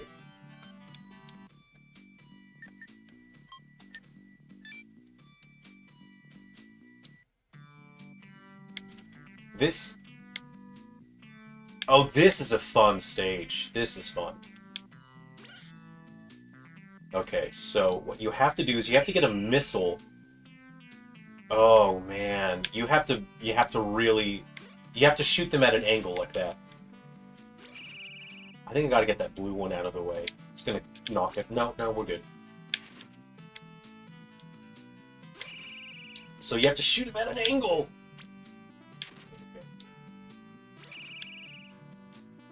Uh-oh. Phew. Uh-oh. What have I done? I'll let you guys solve that one. I really like these obstacle course ones. They're a lot of fun. Now, there was one that I wanted to show you, and I didn't see it. Let me try and find it again.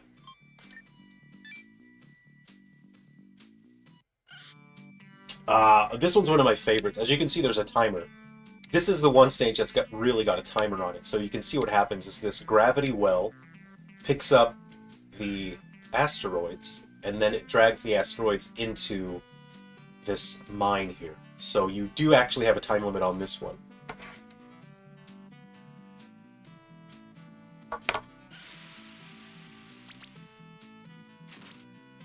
So you have to work pretty quickly. My coffee is ice cold.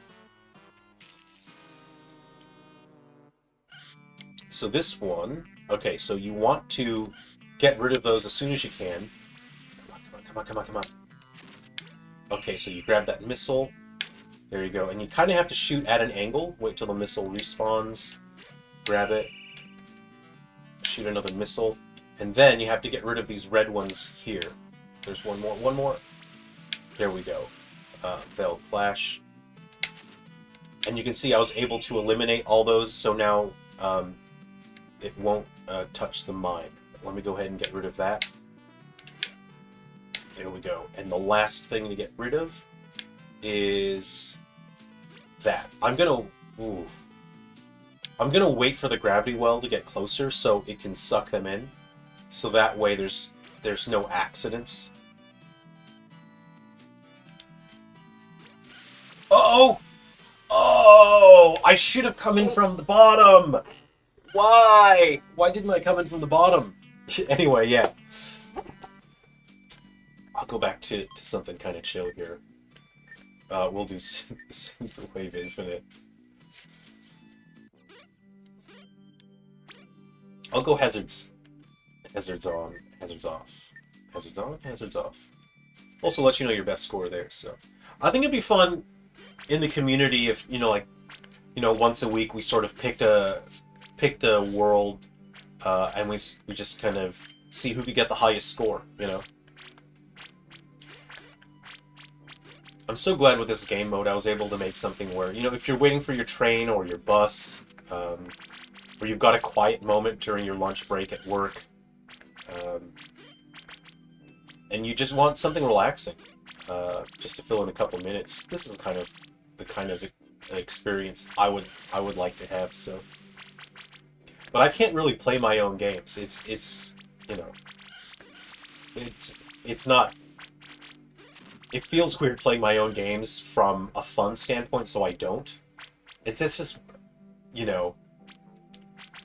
it's like, can you imagine? Well, I can't imagine. I was going to come up with a bad analogy. I was going to say, like, can you imagine Tom Cruise just, sitting in his massive, giant home theater alone watching all of his own movies? But for some reason, I can't imagine that. So it's not a good comparison.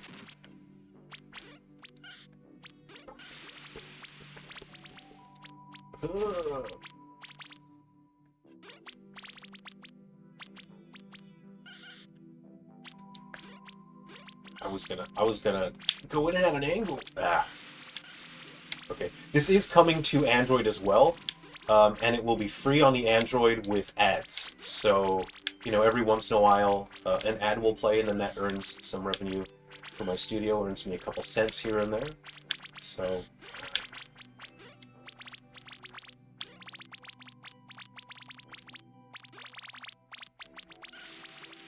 Ow! Ow. 971. I'd like to see what your guys' scores are. So, whatever, when you get a score, I'd like to see what you get.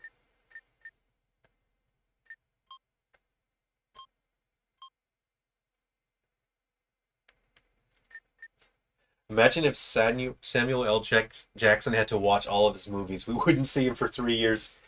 A lot of people don't know this. Samuel L. Jackson is actually in every single movie. They've never made a movie without him, and that was starting with King Kong, I think, back in 1935 was the first movie with Samuel L. Jackson, King Kong, and then after that he's been in every single movie. You know, they were like, this guy's pretty good. Let's put him in another movie, and then they kept going, they kept rolling with it. You know, so that's where that comes from. And I think when he retires, they're just going to start inserting him with AI. And eventually, like, they're going to eventually want to make movies without him. Because you can only make so many, like, one person can only make so many movies per year. You know? So eventually, if they want to make more movies per year, they're going to have to use AI to include Samuel L. Jackson.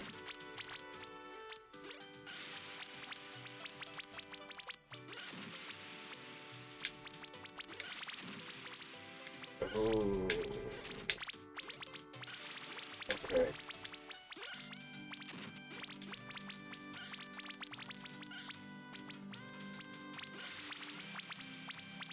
So from a programmatic standpoint, there's a lot of tricks I had to employ to get this to work properly. And one of the tricks is that in terms of physics, the balls are actually locked. Their Y value, their value which allows them to move up and down. For the vast majority of stages, they're locked, and the reason being is that their physics could actually cause them to jump and leap up on top of each other, and so I had to program a specific instruction so that certain stages allow the balls to be unlocked. The vast majority of stages, the balls cannot move up and down, and that's for stability and predictability. If I didn't do that, it would be really frustrating, because then the balls would leap up. And I do not allow the balls to cast shadows, because that leads to visual noise, and it makes it quite confusing to look at. And if you don't have shadows, it's hard to tell if they're up or down, and there are situations where you launch a ball and you think it's going to connect with one, but one ends up, you know, being up in the air. So it resulted in a confusing and unclear gameplay experience. So the vast majority of stages, the balls are locked in terms of their height. And when I have stages like jump ramps and whatnot, the balls are unlocked, and the stage instructions actually say, yes, okay, you are allowed to jump. But those are stages where I take that into account, and I try to make it to where it won't be frustrating in terms of the setup. And then there are some stages where I just went, this is a pun, I went balls out. And I thought, okay, here I'm just gonna go wild here. I did this one earlier, didn't I? Yeah, did I? No, this one's a pretty chill stage, you know. I think I did that one earlier. Let's go back to the beach and just relax for a little while. Let's just start at 11 or something.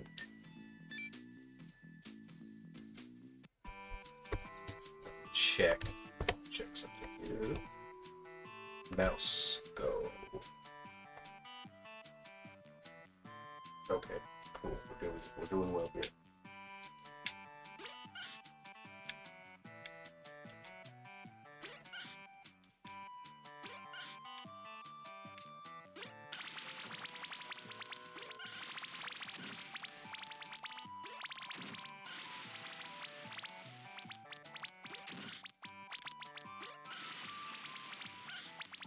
So I made some puzzles purposefully insidious. Like, they're just weirdly frustrating and tough.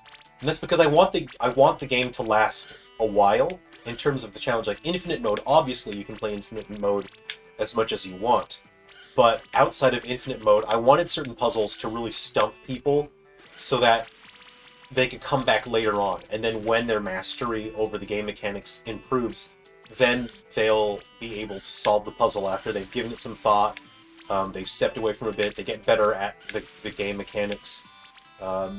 I made some puzzles purposefully way too difficult so that they can come back later, and it'll feel satisfying when they're able to solve the puzzle later on.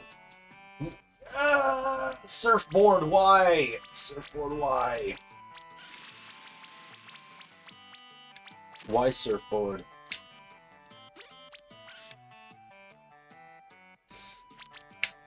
No! Ah, the surfboard got me.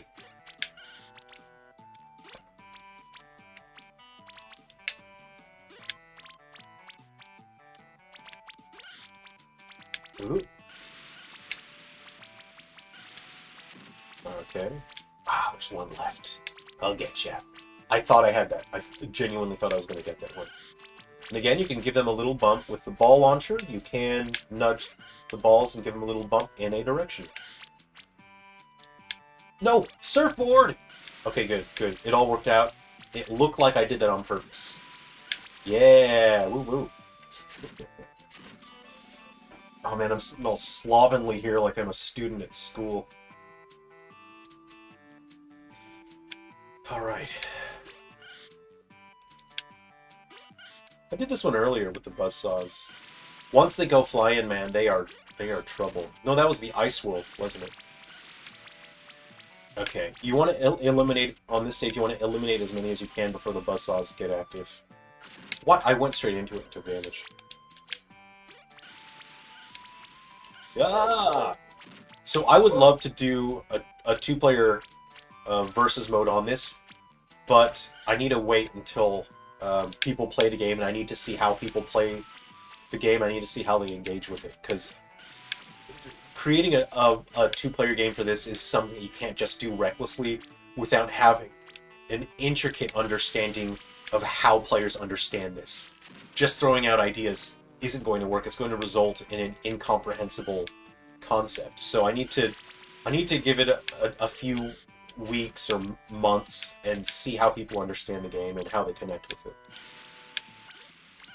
And I need to see if people really actually, if people really like the game and enjoy it. You know, there's no point sort of planning out all this extra stuff if it turns out, you know, after a couple of weeks people say like, I've had enough of it, you know. So I really need to have a stronger understanding of how people connect with the game and how they engage with it. Ah! Ooh! Ah! Oh! Hmm. Like, what an angle. There we go. They're really flying. Okay. Okay, okay, okay. We'll do it. We'll do it. Ah! Nailed it. Nailed it. Oh, this is a stage that teaches you about the keys. You gotta pick up the keys and unlock the gate. There we go.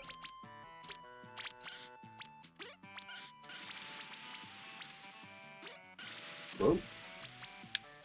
Ah.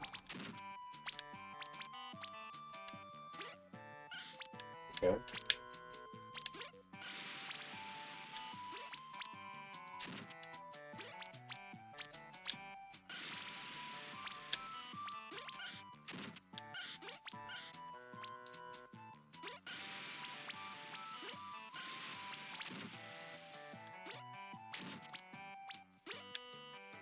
My timing is all weird and wrong. Okay.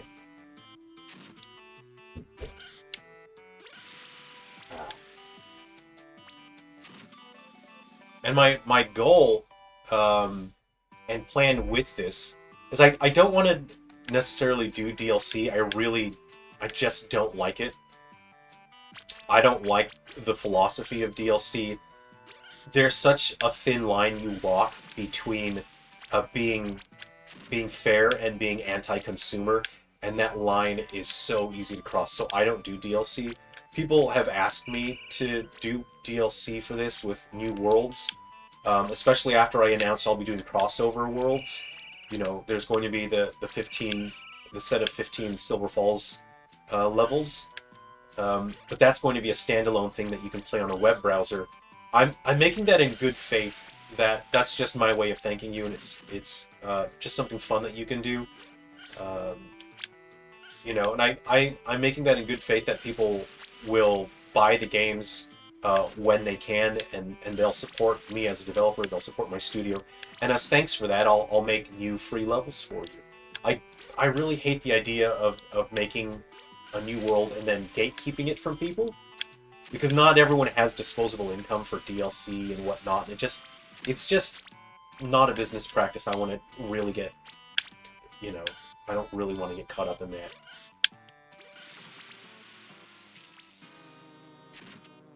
I shouldn't have died just then. Shouldn't have died. Anyway, I basically succeeded in that. I'll go infinite. Hazards on, I think, are... oh, it's just a big snowball. Just a fun little snowball. Oh, no, it's not. Okay, it is. Actually, I like this infinite mode with the hazards on. The bumpers make it interesting, you know, because you have to... There's some degree of timing in there. Then you have a little snowball pal as well.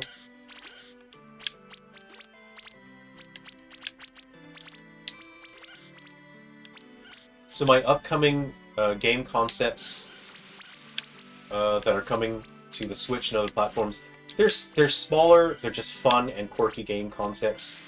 At the moment, I can't afford to develop larger titles right now. Guardians and Metal Exterminators took a huge amount of effort and time, and it isn't that interesting for people to talk about online, unfortunately. So I can't afford to make a game like that one for a while. So my strategy right now is to make a bunch of smaller games, and hopefully when I have a bunch of small games, they're these kind of weird, fun, wild concepts, then people will want to talk about them online. And that's the only kind of advertising you'll get if you are a solo independent developer. People talking about your game online is the only marketing you get, and it's the only way that you get sales. And if your game is not, you know, catchy and interesting, and if it's not easy to understand within a split second, people aren't going to talk about it.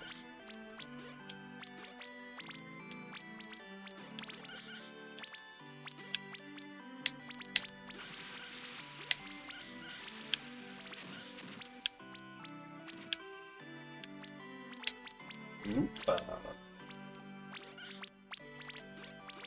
Ow. I'm taking so many hits. It's infinite though. There's no failure in infinite though.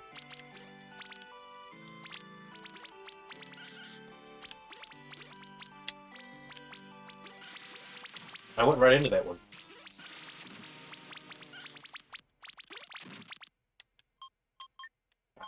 It's button mashed.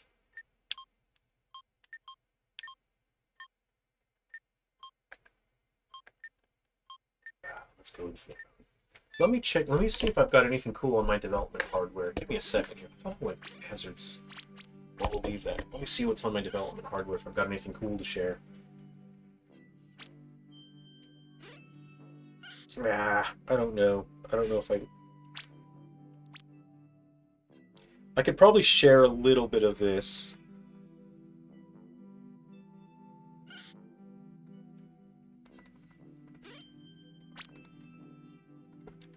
I'll share a little bit of that later. I've got a game in development that will be coming to the Switch soon called Sweet Abominations. I've got an early development build on the hardware right now. I could show that later if anyone's interested, if anyone would like to see some games that are in development. I kind of wanted hazards off, though.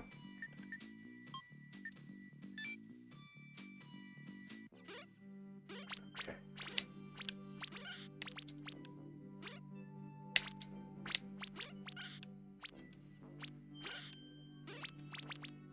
Alright. Let me get a beautiful mind going in here. Oh, yeah, I avoided all the other ones. Oop.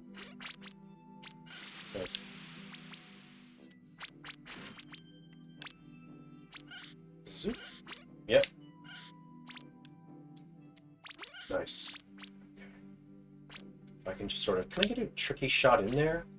Ah, I missed it. Missed it.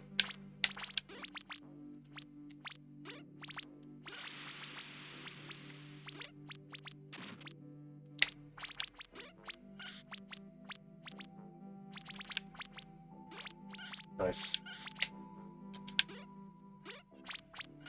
Ah.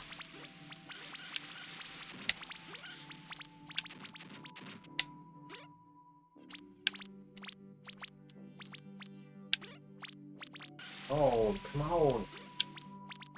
Should have got... shouldn't have gotten hit just then.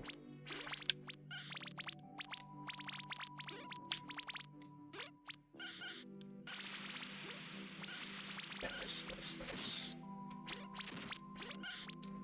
No! Ooh, I thought I was going to bounce off the blues. 2 blue balls there. Yeah, I'm feeling pretty chill about this. Yeah, this is a decent run so far. I'm going to approach that from the other end. I'm going to do a beautiful mind, and I'm... Nope, I did. First thing I did, I bounced off and missed it. Okay.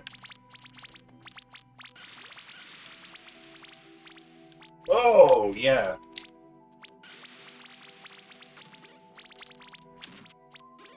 Oh. Ow, okay. I was doing okay until I wasn't.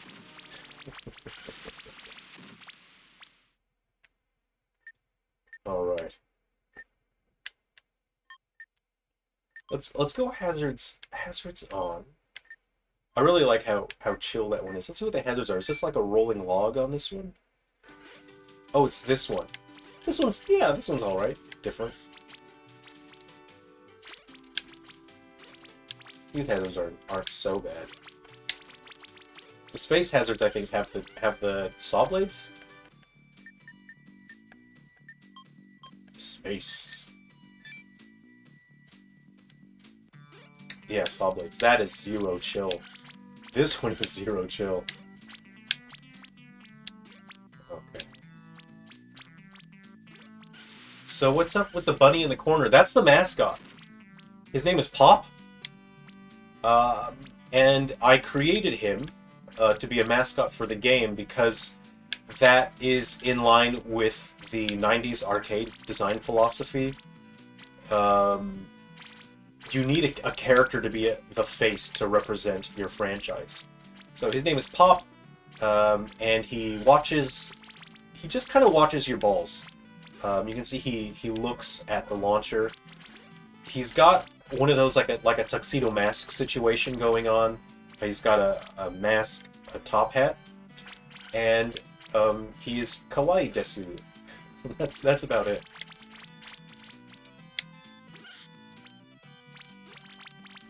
And you can see that when you get balls to match and line up, he does a little cheer. He's pretty happy about it. And when you get hit, he looks quite sad, very disappointed.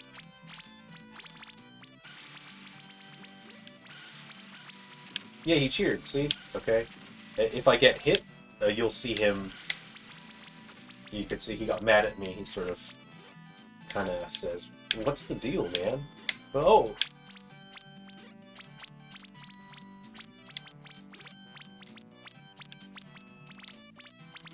It's in a way that... You know how Puzzle Bobble? How they have either Bub or Bob? And they don't mechanically do anything in Puzzle Bobble, but they're there. They are there. Ah!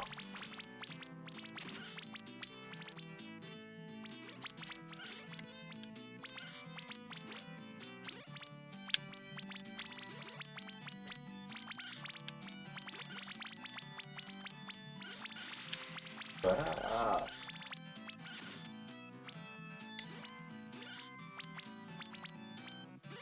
So the other day, I was going through an old hard drive.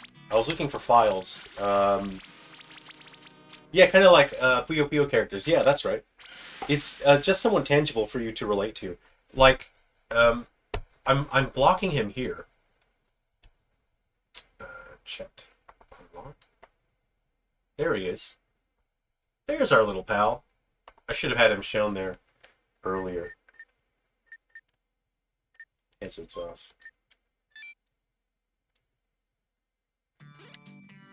Yeah, like a Puyo Puyo character. It's I'm just matching the design philosophy um, from the '90s, and that's how they would have done it. You know, that's how an arcade would have had it.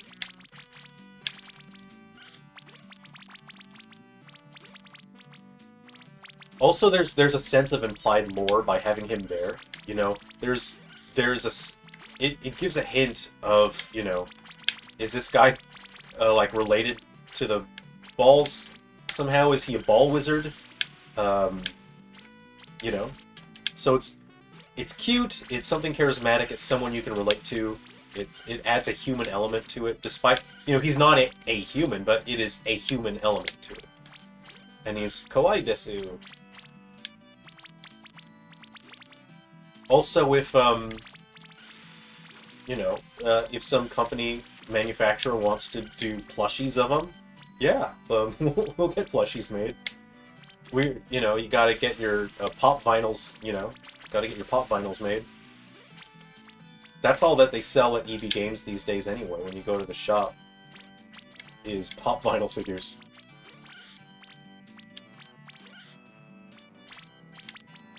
I'll get the one from downtown! Okay, never mind. Yeah. Oh! I was gonna get that, and the cyan one blocked it. Okay, blue here. You haven't seen an EB game since 2004. What country are you in? I'm in Australia, so we have EB game. Um, they're not in USA anymore, are they? In the United States. Right? Correct? Can I go in inside? Yeah! From way downtown! Okay. Okay. I got hit. What did I get hit by? You mainly have GameStop now. Ah, okay. Cool. Hey, do you want to see... I've shared this a little bit before. Do you want to see a game that's in development? Let me go ahead and disconnect my Joy-Cons. I'll share a little bit of a game that's in development right now that is coming to the Switch. Okay. I need to keep adjusting my strategy and adjusting which game I'm focusing on, which I will launch next, just based on what's going on with my current sales and what it seems people are interested in.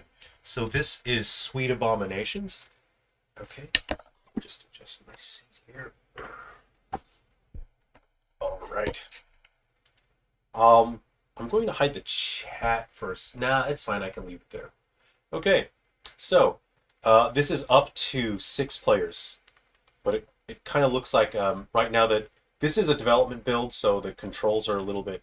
I'm controlling multiple characters simultaneously, just for development and testing. So these are supposed to be body shape icons, but I haven't made the icons yet. So I'll go ahead and start. So when it starts out, and I've worked on this on live stream before, so some of you have seen me work on this, and some of you even contributed, you know, during the live stream. You know, I said let's make some stuff, so some of you got to just shout things out and make up, you know, pick some content, and then I would make it. So these are actually objects or animals, and what you're doing is you're controlling a blob and you're assimilating the object or animal. And you can see that when you pick them up, your stats grow. This is the first phase of every match. Every match has this. And you'll see after the match starts, they become a part of your body. These are placeholder graphics, the white blocks, they're just there for development. And again, this is a very early build that's on the hardware. When we were working on the live stream a couple months ago, people got to see what the actual graphics look like. It'll be giraffe heads and octopus tentacles and chainsaws. So whatever you picked up on that first stage, that becomes part of your body. You can see you even get to shoot out projectiles. So every button on the controller corresponds to one of your appendages. And it's meant to be sort of a response to these overly masterful games like Smash Bros, where you have to be a master of the mechanics in order to have a competitive viability. And this game is meant to be the exact opposite of that, where it's equal footing for everyone, and nobody really knows what their character does or how they function. Sounds a bit like Kirby's Air Ride. I always enjoy the Kirby mini games, the sort of the weird mini games and like the multiplayer stuff you get to do with Kirby stuff. I really like that. So yeah, you don't really get an understanding. So everyone during the match is trying to figure out what their appendages do. You can see, like, if I push, let's see if I push that, you can sort of see the appendage. You can see one of them activating down there. Let's see. There. You can see some cause you, they all impart some sort of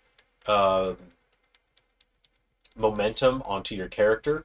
If you get something like wings, it can actually cause your character to jump, and you can get multiple jumps, per appendage. It just depends on the item or the animal that you absorb. So eventually, when the graphics are all in there, it's not going to be the placeholder of white blocks. And there's going to be multiple stage hazards, so you are trying to avoid the stage hazards, or you're trying to push the other players into the stage hazard. So I would call this an arena battler. This is an arena battler fighting game. Or an arena battler party game. That's what I would call it. The best Kirby games are the ball ones. I like the one where you have to do the lumberjack thing, where there's little insects in the tree, and you have to avoid the tree, and you have to cut more of the tree than the other players. That one's pretty fun. Yeah, this is Sweet Abominations, so I'll be sharing more. I'll be working on this on live stream again. So there's a bit more work that I have to do in terms of getting it ready to go. But this one's just going to be a funny, wild, more casual party game. So yeah, I hope you're looking forward to that. I don't think there'll be a single-player mode. It's just going to be a strictly multiplayer situation. So yeah, this is meant to be fun and weird and quirky. I don't think I have anything else loaded on in terms of development here. Let's see.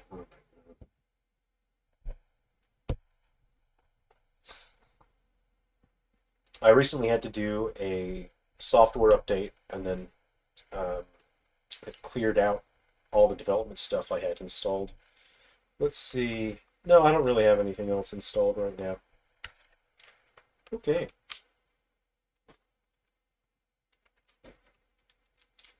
So I am working on a crossover. I'll put this back here. I am working on a crossover game, and it's going to be browser-based, so you can play it in your web browser. And that's going to be Clasherball crossed over with Silver Falls. That's going to be 15 unique stages. There's going to be Silver Falls characters that show up, Silver Falls monsters, different stage mechanics as well. So, and that's something that is just good fun. It's my way to thank you guys. It also helps advertise for the game, since people can play it online for free. And yeah, you get to enjoy some Silver Falls and some Clasherball together.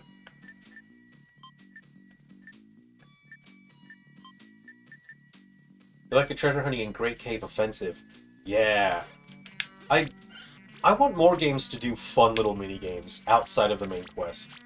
It was wild to me, like the I'm not sure which one it is on the Super Nintendo that had just like a bunch of little mini games. I think that's the first game I saw where I really yeah, I think that's the first game I saw that had that sort of mini game thing, and that really sort of opened up my mind towards games having more game modes beyond just the main adventure. And I always find that fun. I always like when games have that, and unless they suck.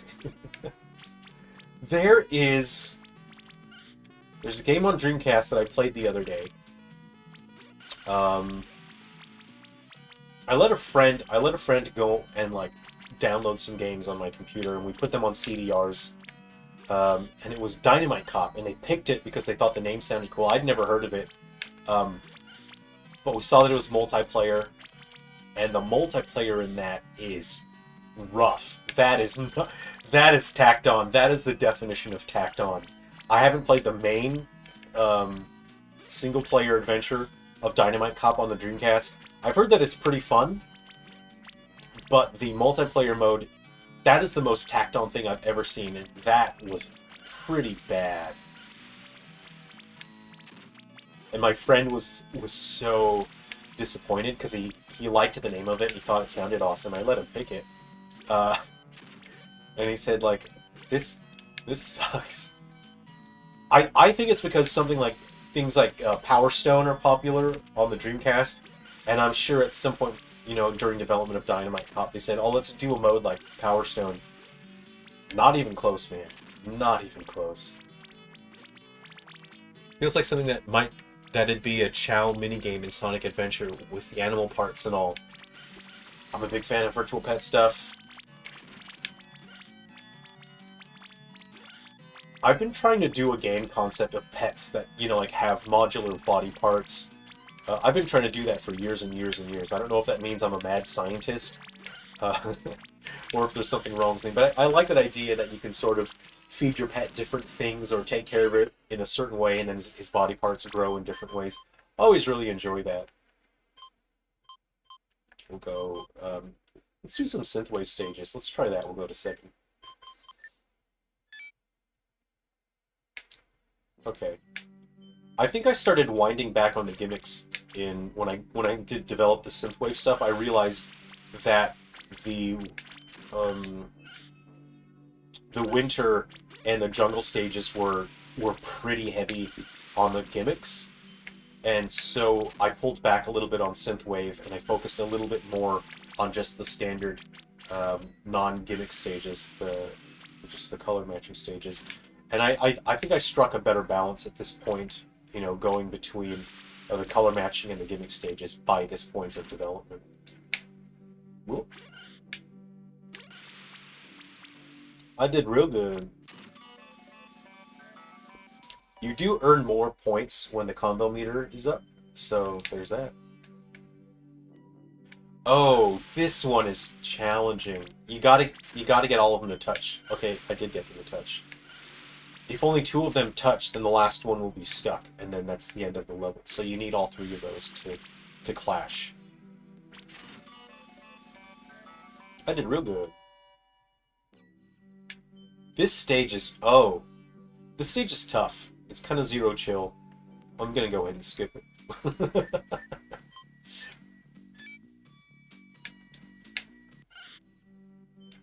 Ooh. Okay, this one's pretty challenging. This is a challenging stage here. Uru. Okay, Burak. Oh, that was silly. I should have waited. I didn't wait. I'm kind of addicted to the way that Super Sentai characters say colors. I really enjoy the roll call when a Super Sentai team is doing their henshin, their transformation, and then they're all calling out their colors. It's just the conviction in their voices, you know. I like that. The, you know, Gokai Ledo, Gokai Green, Gokai Blue, Gokai Yellow. But I'm behind. I don't know if anyone else here watches Super Sentai, but I'm a huge Super Sentai fan. I'm behind because I'm so busy with work that I can't spend the time to sit and read the subtitles. So I'm behind. Whoa, that was weird. That's gonna cause problems.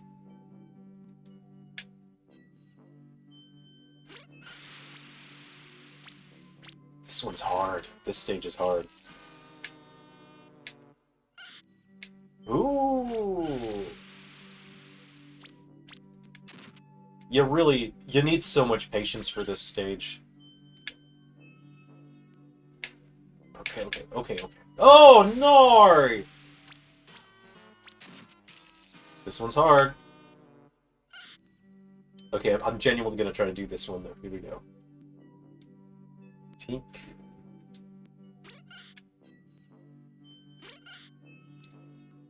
Oh, you know what you need to do? You've got to hit him, like, yeah, at an angle. I'm gonna try and do this not bad.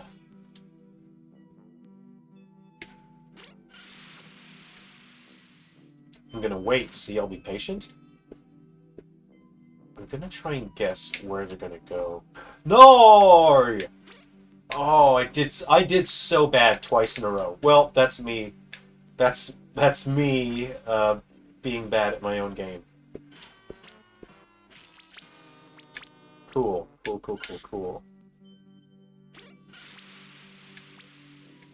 Alright, here we go. No, I did the same thing twice. Why? I did the same thing twice. That's my fault. I deserved that failure on that level. Okay. I'm gonna get the blues, like I want them connected at an angle, right? I'm gonna try and angle them in when they so I'm trying to look where they're going to bounce when they recoil after flashing. So here we go. I'm gonna try this here. And okay. There we go. I'm going to hit that one from as steep an angle as I can, and hopefully they stay inside. They didn't stay inside, they went out. First thing they did was went, oh no! Oh no! Oh. The stage is so hard. Why did I do that? Why did I throw that one out? Okay, I'm embarrassing myself. Okay. In at an angle. Here we go. Put that one in like that. That was awful. Okay, here we go.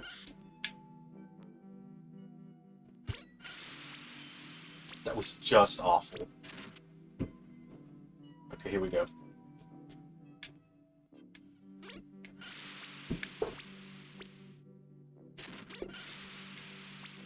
Okay. I'm going to approach it from this bottom here. Should I...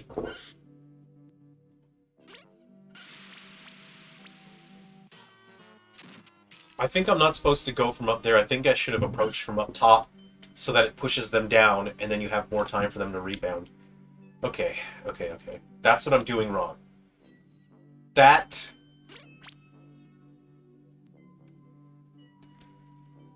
It worked out. No! And then it didn't work out. Just kill me. Oh, great. Okay. I will beat this. I can do it. I can... Okay. So you just rush that instead of waiting? I rushed it. You know when you get to a point in a game where you get worse because you get frustrated, so you just start rushing it. The curve is like you get better. You know, like the curve is you get better the more you play. You lose a couple times and then you get frustrated and then it drops off like that. And then you're just worse. Okay.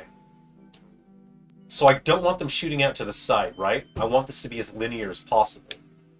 That way they drop down to the bottom and hopefully they come back.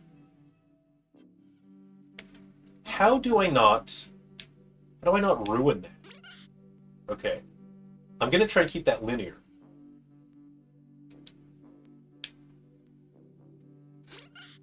Okay, I know my mistake. Do not go in from that angle. I'm going to try and push them through here, but I don't know how they're going to interact with the blue ones. So I want to... Yeah, I'll push them through. Now. There we go. That's what you're supposed to do. Okay. Hopefully I don't mess this up. I'm going to go in at an angle here. I need them to stay inside those lines there.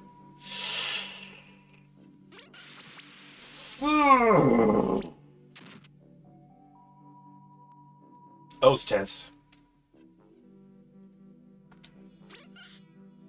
I'm gonna wait. As soon as that thing passes, because I need to look at the angle at which they're going to rebound. I think right here, if I go like that, I'll be safe. So let's just go ahead and wait a second. And... We've done it. We've done it, everyone. We got it. I beat one level in a video game that I made, that I designed myself. That's kind of sad how how much trouble I had with that. Okay. I like the speed ramp ones. I'm a big jump ramp, speed ramp kind of guy.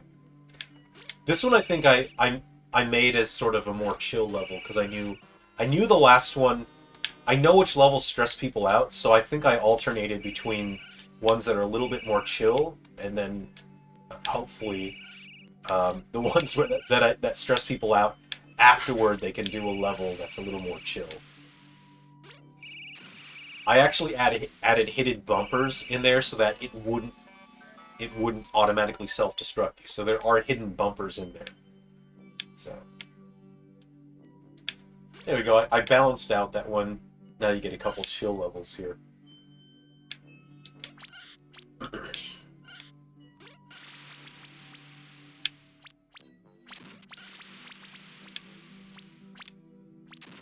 There we go. Ah.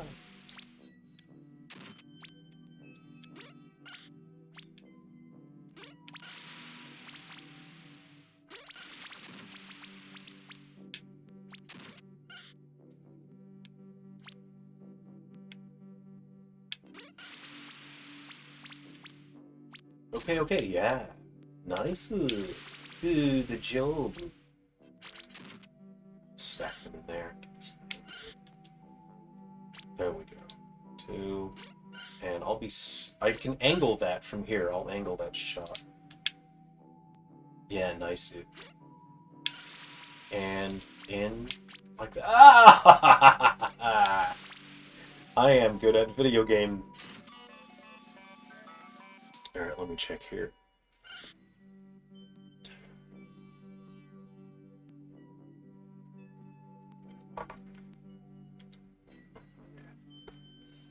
Oh, wow. I like this stage. I really like this stage. This one is fun. You get to use the speed ramps, and you gotta launch the balls into the little ball slots. This one's so fun. Okay, green. Oh, no! I did the wrong thing. Why did I do that? I did bad. Kill me.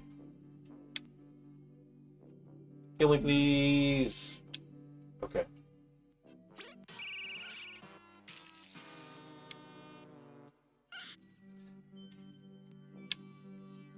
Why did I do that? Oh, that was clutch.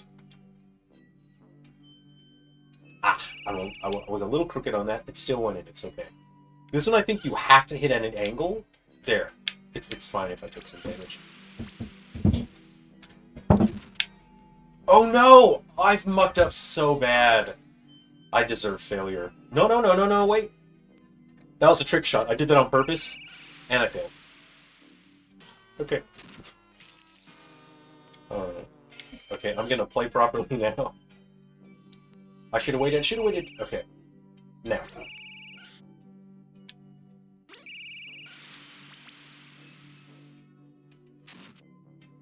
Okay, if I just get the green ones, I'll be fine. Why didn't I wait? Why didn't I wait?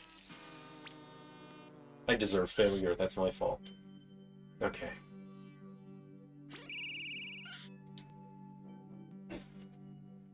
That was a mistake. I should not have done it then.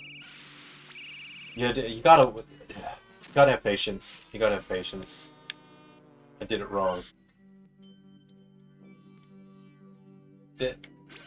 See, I've lost my cool, and now I can no longer clash the balls. White.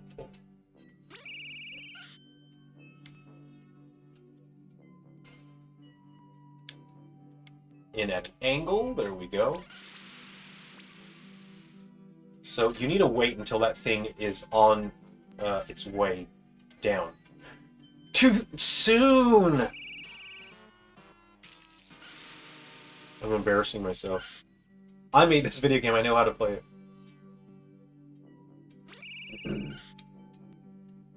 What?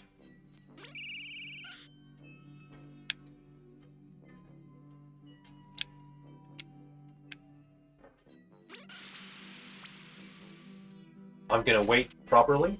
I'm gonna be patient and wait.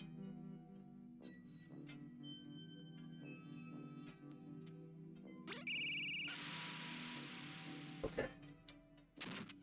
I will not mess this up. Not in one go, you're gonna have to wait because now you don't have enough time. Alright, here we go. Get the timing right here. I will not mess this up.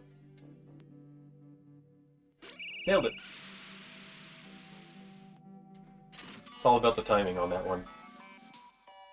More jump ramps. Gotta love them. Gotta love the jump ramps. Part of this, these are floating up top. See, those are floating up top. You kind of have to shoot those in like that. Oop, that one went over. Maybe they can go like that. Set that down. There you go. Uh-oh. Ah, you need all of them. I failed it. You need all three to touch simultaneously. Okay. Let's try this. You need to knock them down. You gotta go fast.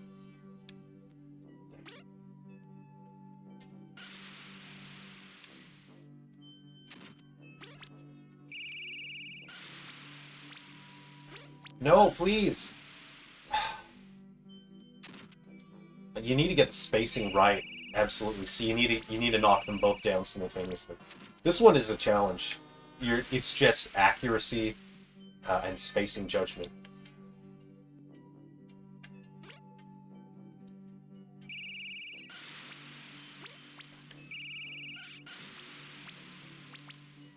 I got it. I got all three in.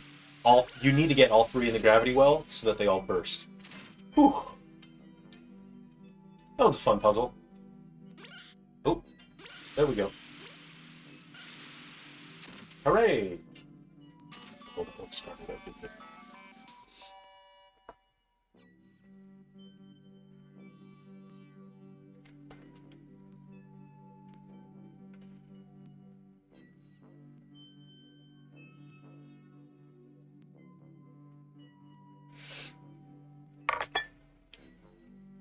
Alright. So... Oh, this one has the big ball. This is fun. I think this is the last one on Synthwave as well. This is one where I really thought just something visually just eye-catching and fun. And also, it's quite unique as a stage, as it's the most volatile. This is the most volatile stage. The gimmick of these neon balls... Ow!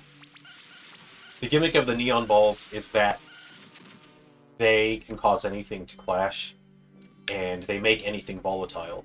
So the strategy with this is to eliminate as many of the colors as you can before you touch any of the neon balls. But it looks like I don't have a choice now. This one is really about reflexes and just not getting killed by everything.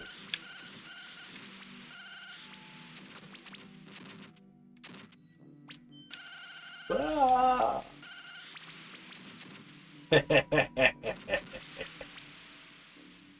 Alright. Oh! Okay, now we just need those to touch. And there we go. Let's not get killed.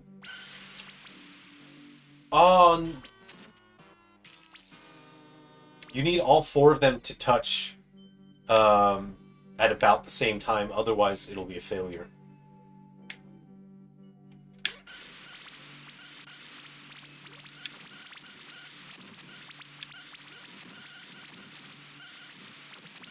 Okay, good, good. All the neon balls have to be eliminated together.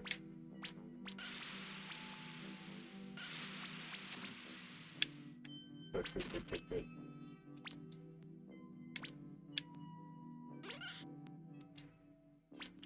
I don't know how much life points I have left, Kaiba. Ooh. Kisu! Nailed it. I think I need another coffee, maybe. Okay, and now we're going to space.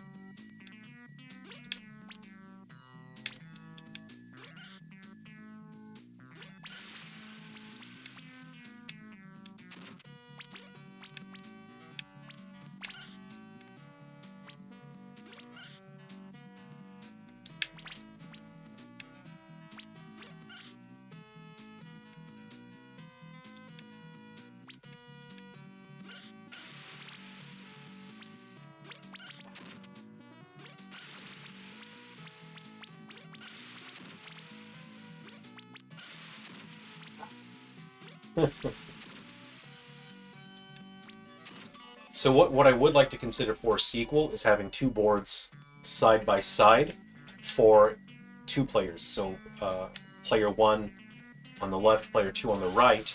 And when it would work like infinite mode. And when you clash balls, there would be some sort of mechanic that allows you to send stuff over to the other player. So the player who's able to clash balls faster and in greater volume can send more junk balls over to the other player. And I would like to consider that when there are different worlds, when you turn hazards on and off, there's different gameplay gimmicks as well, different gameplay mechanics. So the stuff that you send over to the other player can be different based on the world that you are playing. And I think that would be a lot of fun. It makes it to where there's actually a point to playing different stages.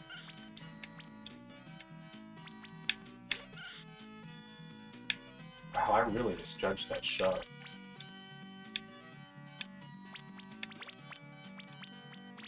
I'm missing badly. No!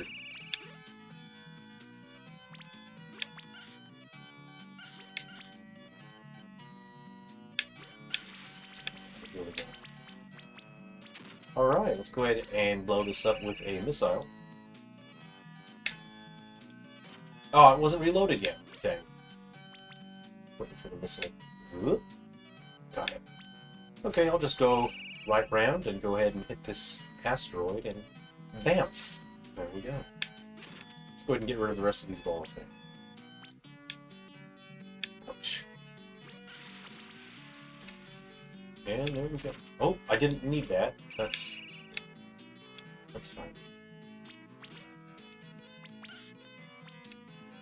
The way I programmed the game is that if I want to come up with more weapon types, I can add them and program them in pretty easily. After doing the missile, it sort of made me understand. Wow, I could create, you know, tons of different weapon types. I'm not paying attention here.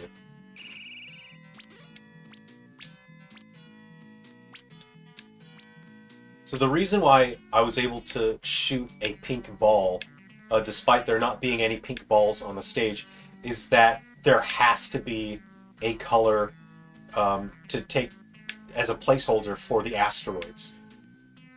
Otherwise, if I don't define a color, then the game will just pick a random one.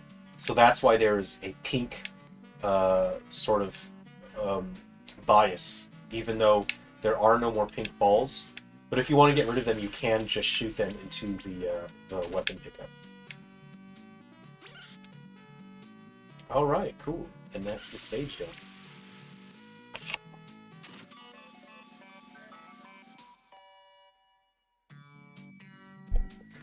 Okay, this is a pretty fun stage because the weapon pickup is actually floating in the sky. As you can see, you kind of go behind it, so you have to hit the launch ramp there. There we go. Just waiting for the launch ramp to reload. I may as well get rid of that one while I am here. Ooh. Okay, the launch ramp is reloaded. Ooh. Ah, damn. Yep. Yep. Yep. There we go. Okay, shoot that. Okay. I want one more. Launch ramp. Got it. Ah! Oh, I need two more.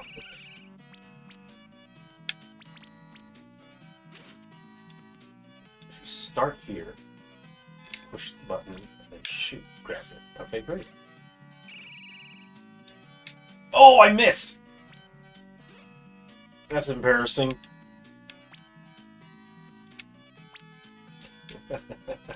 Point blank and I missed. Alright, I'm not going to miss this time.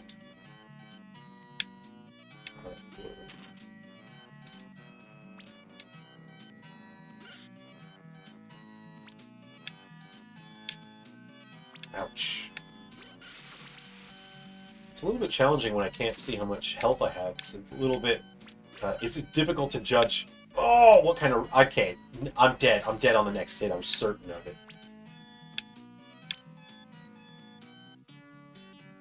Can I? Uh-oh, uh-oh. Ah! I am kind of tense right now.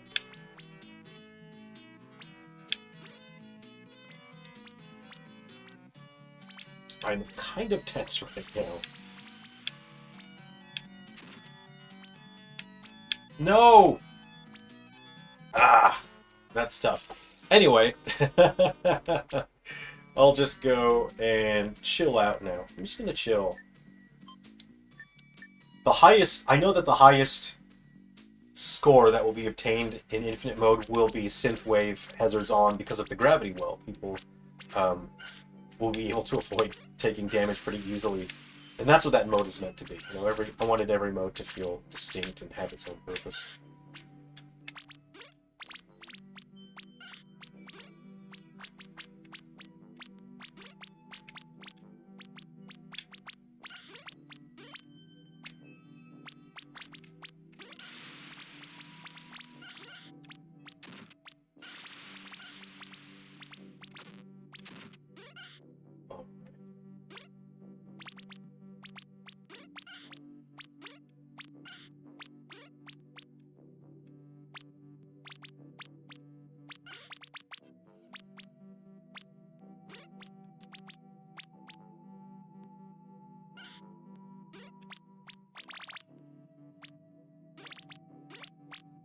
This mode, sometimes I played this on stream a couple times, especially during development, and sometimes I kind of zone out, and then I just go quiet, because it is pretty relaxing and chill, especially on this stage with the music and the vibe, and you're sort of watching the colors and whatnot. And I'm kind of hoping, you know, when people have a long work day and they're kind of tired, they can turn on Infinite Mode and just relax and chill, especially at this stage. It really has that vibe. Just something you can kind of sit up, you know. You can't sleep, so you just power on the Switch for a little bit and play a bit of Infinite, you know?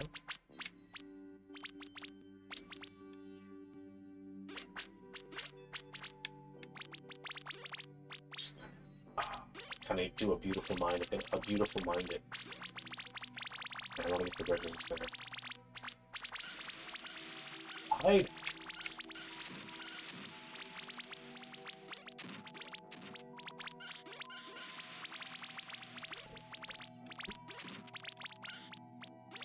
Ouch. We'll do another round of Infinite Mode, and then we'll wrap up. I have a bunch of... I have some business stuff to do. I've got to take care of a bunch of paperwork, some financial stuff. I'm going to prepare the PS Vita launch, so I'll hang out for a few more minutes, and then I will prepare some stuff. I got to do a bunch of work. Then I will be posting about the Vita launch. The Vita version will be totally free. It's the full version of the game. No questions asked. You know, you don't have to pay anything. It'll be on the itch.io. Install it on your Vita and play it however you like. And then I need to get the Android version ready to launch as well. Again, that's the full version. The Android version will be free, but there will be ads in the game. So, alright. So, I just want to thank everybody for hanging out. Thank you for all your support. I really hope you have a ton of fun with this game. I look forward to hearing from you guys on what you think of it and how you're enjoying it.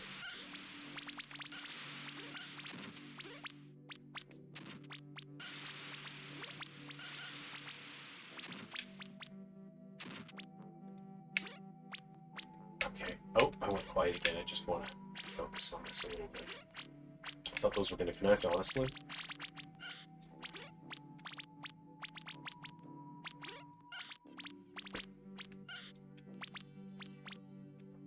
Here we go! Aw, come on, the red one blocked it.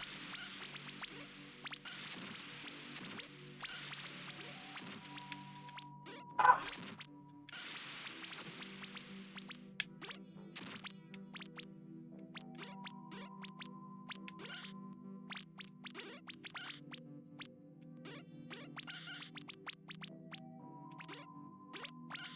Oopa! See? From way downtown. Yeah! You reach a point in equilibrium with Infinite Mode where if you can keep up with the pace of the balls being launched, you can keep things manageable and quite calm. And then it has a soothing quality to it, just maintaining that equilibrium. It kind of like, I don't want to sound like it's a metaphor for like, you know, war, policing the states, but you have to destroy in order to keep the peace to some extent, you know? You have to destroy balls in order to keep the peace. That's philosophy.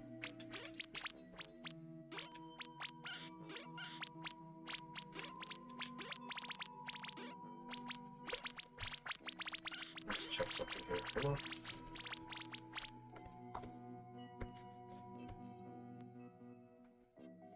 Okay, yeah, cool. Let's see how well I can do here. Yep.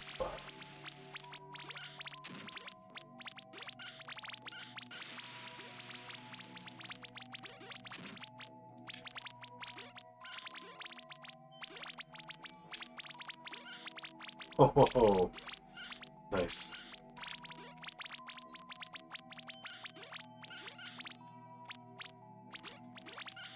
Oh, I got hit.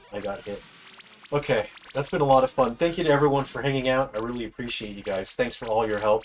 And I hope that you have a lot of fun with this game. I hope you really enjoy it. Take care, everyone.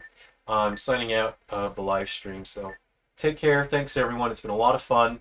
We'll resume the regular live streams now.